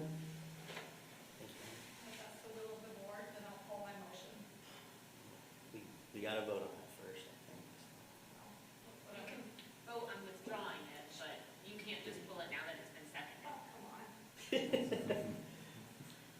Trying to simplify things here. I mean, do you want us to vote to withdraw, or would you like to proceed? We'll just proceed, see how it plays out. I'm just trying to move marker, and Okay. we can't obviously function without a budget. There you go. All right. Seeing no further discussion, we'll do a roll call vote, starting with Vice President Jensen. Ryan Jensen, no. Amanda Longo, yes. Bryce Williams, no. Charlotte Fife Jefferson, no. Ashley Anderson, no. Nate Salazar, yes. Annie Romano, no. That motion also fails. Anyone else have any suggestions, or are we just gonna let it fail? President Salazar, are you able to propose a motion as the board president, or is that against the norms? The board I mean, it's not against the norms, but the board president doesn't typically provide motions. It's something that I kind of held on to in this position, but I guess technically I could. Okay, just a question. Ashley? May I ask our parliamentarian question? Please. Within a business meeting, may we move to reconsider our prior motion? Yes, you may. I move to reconsider my prior motion as stated. Is there a second? I second. Any discussion? Ashley? I would offer that if this fails again and we don't have a budget, our obligation would be to decline to move forward on the retreat and hold a business meeting in which we reconsider a revised budget. Amanda? I agree with Ashley, and for those that are still not comfortable passing this motion with the recommendations for directives to address some of the concerns at hand, please identify what the holdup is, or what your hangup is specifically to the motion, so we can see if we can resolve that and potentially an amended motion. Annie? Yeah, I think, I think from my perspective, I would hesitate to support a motion when we've already requested a lot of those same things, and I don't have a strong confidence that all of those directives will be followed in a timely manner, which would then actually reduce the deficit, which is my primary concern. However, I do think a lot of those recommendations are solid recommendations. organizations. But as I've mentioned before, my abstention is because I cannot get behind a $16 million deficit when we had a lot of time and a lot of direction and a lot of strategy to avoid that. And I would like to see a revised budget in that regard. Thanks, Amy. Any other discussion? Charlotte? I'm still not satisfied with the funding for social workers in our schools, and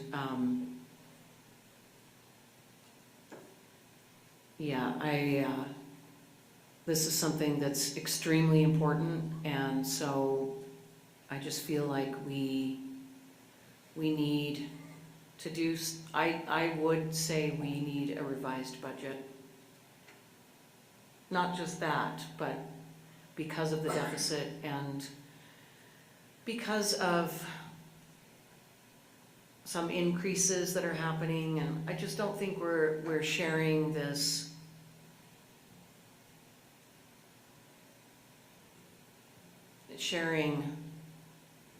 tightening of a budget, you know, where we need to.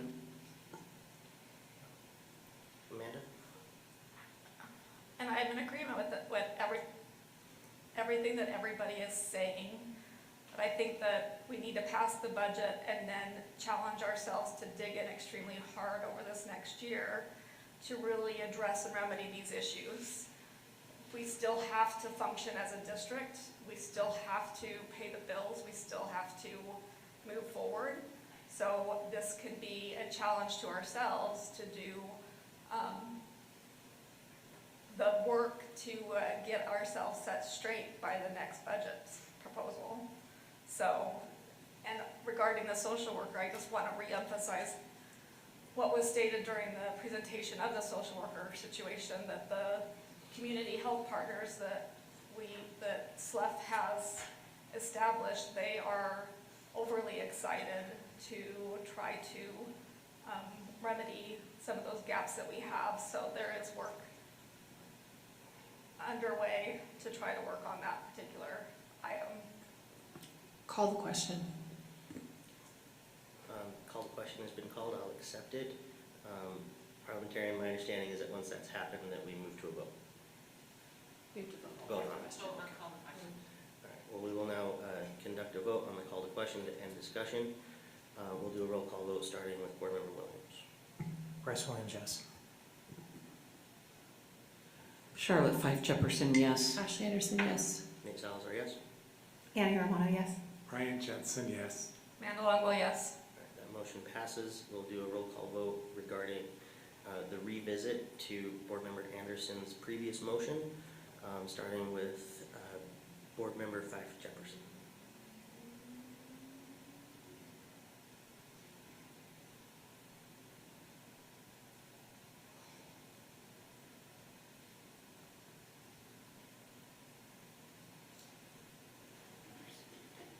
Oh, I'm so sorry. We forgot to, Liz, Dr. Grant, I forgot to acknowledge you, but I did call for a vote. Board, are you okay if we hear from the superintendent? I would like, we called the question. Debate is over. And we vote in a different order. We have to move forward. Charlotte?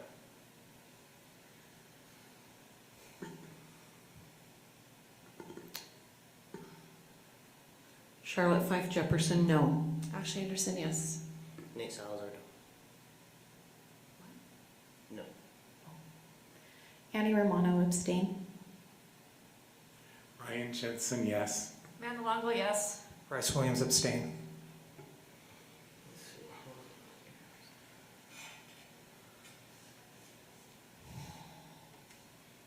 All right, based on the tally, that motion does not pass. Do you want to hear Dr. Grant's? That'd be great. Dr. Grant, do you have any comments? Yes, I want to set some context on this budget that we have before you. This has taken 6 months to put together. And I think we need to be careful in thinking about how much of a deficit can be erased in a single year. If we truly are 16 million out, that means, Alan, I may get the numbers wrong, but I would think 5 times 16 would be 72. We'd have to end 72 positions essentially to recoup all of that additional. In addition to what's been recouped already, trying to shrink that budget gap. So to capture a budget gap like this in a single year is nearly impossible. But it is something we can do over a number of years to get down to a much more, to a balanced budget, which is the plan. But to do it all at once, I don't think really is possible. And even if we made some changes in the budget now, we're talking about changing people's jobs. There's nothing else to do but change people's jobs, meaning we end some jobs. Or if you want to fund some things this year, at the last moment here in a tough budget year, it really would be taking away some people's jobs to add others. So the consequences of these things are pretty strong and large, and I'm not sure we're capturing that in this discussion and the frustration about where we are. The remedy is draconian at some level to get to where we want to be. And I think we're going to get there soon, but to get there tonight or to get there in time to get a new budget set up, I just think isn't realistic. And I would prefer that the board look on what has been done so far to decrease the budget and try and shrink that gap, which has been significant, and consider that as the direction we're going to continue to go. A zero-based budgeting exercise is a good thing to do, but it's not a decision-making tool. Like Ashley said, it helps in understanding where some cuts might be made or where our priorities are. But again, it doesn't make the decisions for us. So those decisions still need to be made even after that exercise is done. I would encourage the board to pass a budget with the understanding that we have a top-notch financial office that is going to help close the deficit as quickly as possible with doing all of the things you're recommending and looking at all the places you're recommending for savings.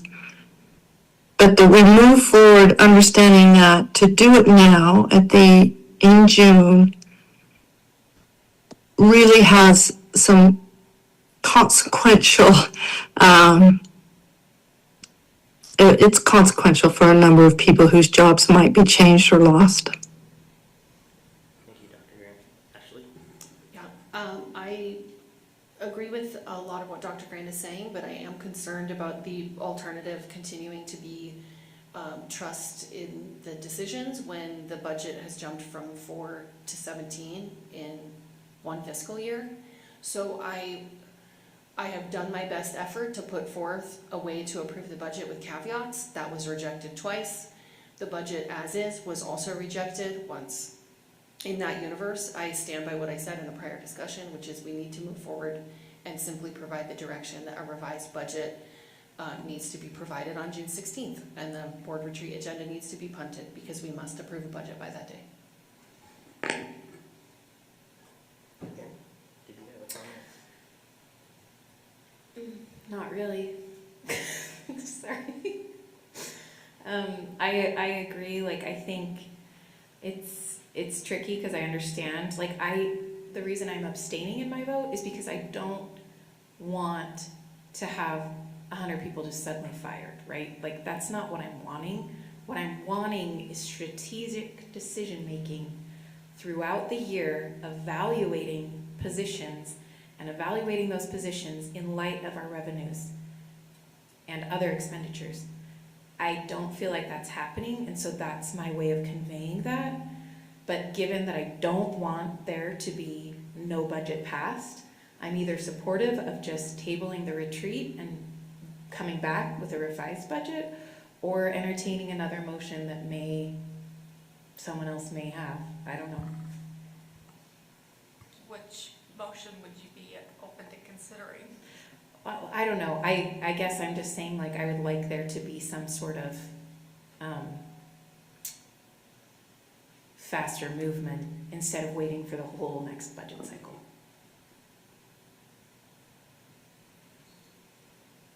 I think we're obligated at this point to move on in the action agenda. Alan, any last thoughts? So as been noted, I can erase that $16 million deficit in the next 2 weeks, and there will be a lot of people who don't have jobs anymore. So what I'm looking for, I guess, is board direction of that $16 million, how much do you expect to be reduced in 2 weeks? And so I can bring a list of here's the jobs that will no longer exist come July 1. So that's the feedback I will need from the board.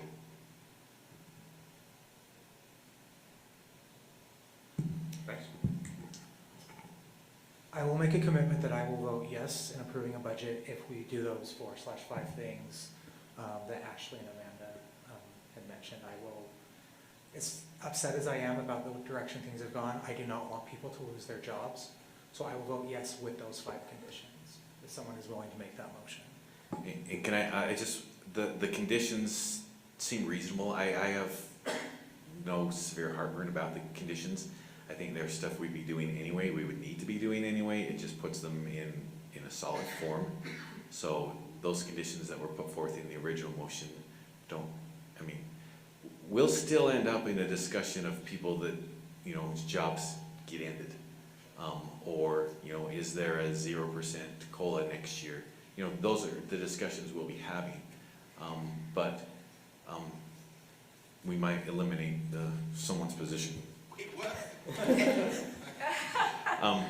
So the conversations don't get easier, it just gives us more time to flesh them out and make them more targeted.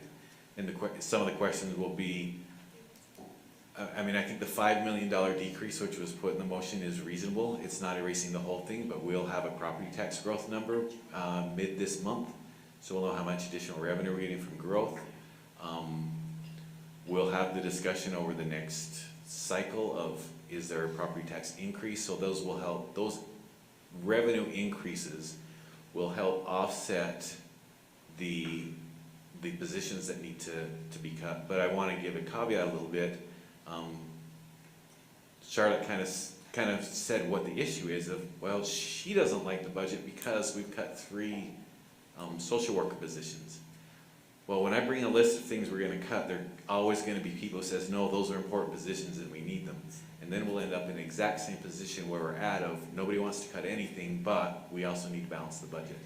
So these are just kind of some warnings that we're going to have, it's been mentioned, we're going to have hard conversations over the next 6 months. But they need to be had, and I think the motion on the table, or the question will be, do we have those conversations in the next 2 weeks, or do we have them over the next 6 months? I would just ask our parliamentarian, is there a limit to how many times you can move to reconsider? No. I move to reconsider my prior motion as stated. I second. All right. Any discussion? Ashley? I would offer that these are being referred to as conditions, and they are actually directives, and most of them say things like goal and commitment. They are not the same as a motion, so I'm clarifying that this is not conditional for support. It is what I think reflects the Finance Committee's work and discussion. I'm not bargaining conditions. I'm providing potential directives for you to support or not support. And I don't see it as a condition, like a hostage situation.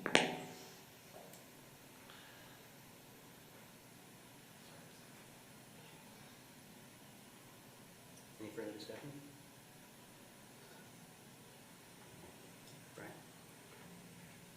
Ashley, I appreciate the thought that you have put into this. I think that you really have reflected on what you have been experiencing in the Finance Committee. I'm not on the Finance Committee, it's not that I'm trying to abrogate any responsibility. I am just trying to recognize your work, but also have the understanding that I appreciate and I'm relying on the directives you're giving me as a board member. Thanks, Brian. I think the only thing that I would add, and actually I appreciate you clarifying that these are directives and that you're not holding anything hostage. But in my experience, I know that there are times when something is said in board meetings, and if it's not done, it can be brought up multiple times throughout any discussion, you know, and that's the thing that really gives me some anxiety over this. I think just based on where we're at and hearing your clarification, what you're comfortable with moving forward, that gives me a lot more hope that we can manage these things moving forward in a meaningful way and not in any other type of way that might be perceived as negative or whatever. But nonetheless, I appreciate that, and Bryce, hearing your piece on this too, and Alan, I'm willing to support this moving forward. Any other discussion? Charlotte? Yeah, I just, I know we need to pass a budget. I mean, I'm willing to give up my stipend to help pay for social workers for our students who are desperately needing it. I know as a teacher how important it is, and so it just, anyway. We'll do a roll call vote, starting with Board Member Anderson. Ashley Anderson, yes. Nick Salazar, yes. Annie Romano, yes. Brian Jensen, yes. Amanda Longo, yes. Bryce Williams, yes. Charlotte Fife Jefferson, yes. Congratulations, board, we passed a budget.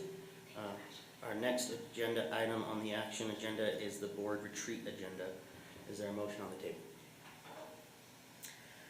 I move we approve the draft agenda for the board retreat on 6/16 as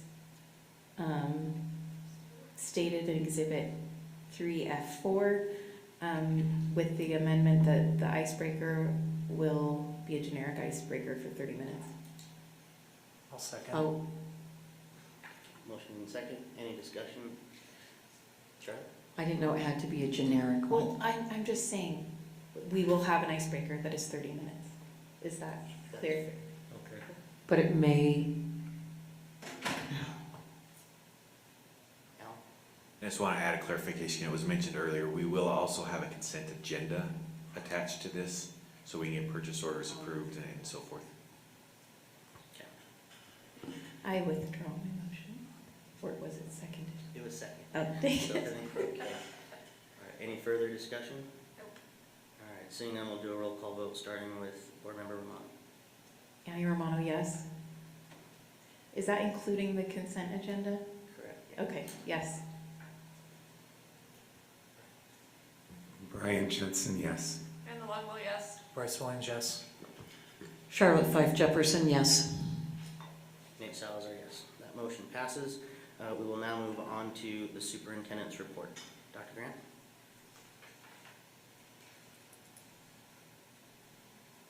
You're muted.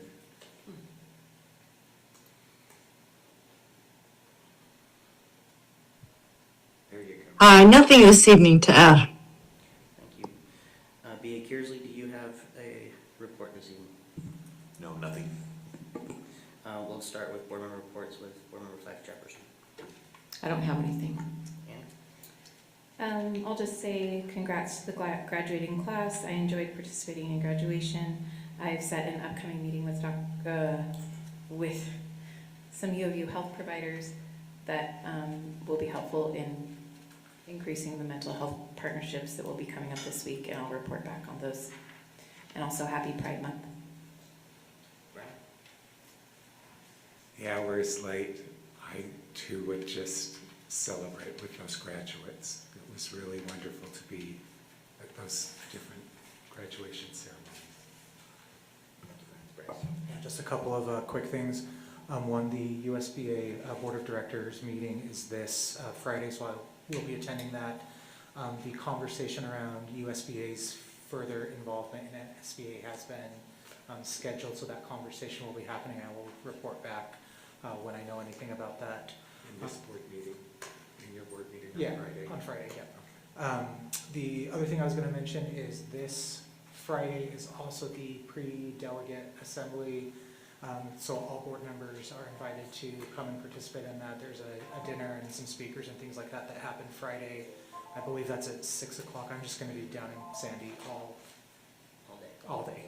And then the delegate assembly takes place on Saturday morning. Charlotte is one of our voting members in that. Folks are also welcome to come and attend that as well. But just a reminder that Charlotte and one other person are the only ones who vote from our region. Thank you, and happy Pride.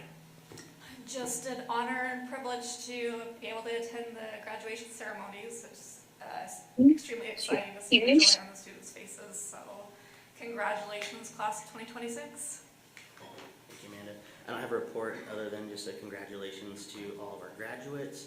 A huge shout out to Happy Pride to everybody that's celebrating. We really, really thank you for all of your efforts and for joining us tonight. The board does have a need to re-enter closed session, and I'll entertain a motion. I move that the board re-enter closed session to discuss the character, professional competence, or physical or mental health of an individual and pending or reasonably imminent litigation, and that the board adjourn immediately upon the conclusion of closed session. Second. Any discussion to the motion? Okay, we'll do a roll call vote starting with Vice President Judson. Brian Jensen, yes. Amanda Longley, yes. Bryce Williams, yes. Charlotte Fife Jefferson, yes. Nick Salazar, yes. Annie Romano, yes. All right, that motion passes. Thank you for joining us this evening.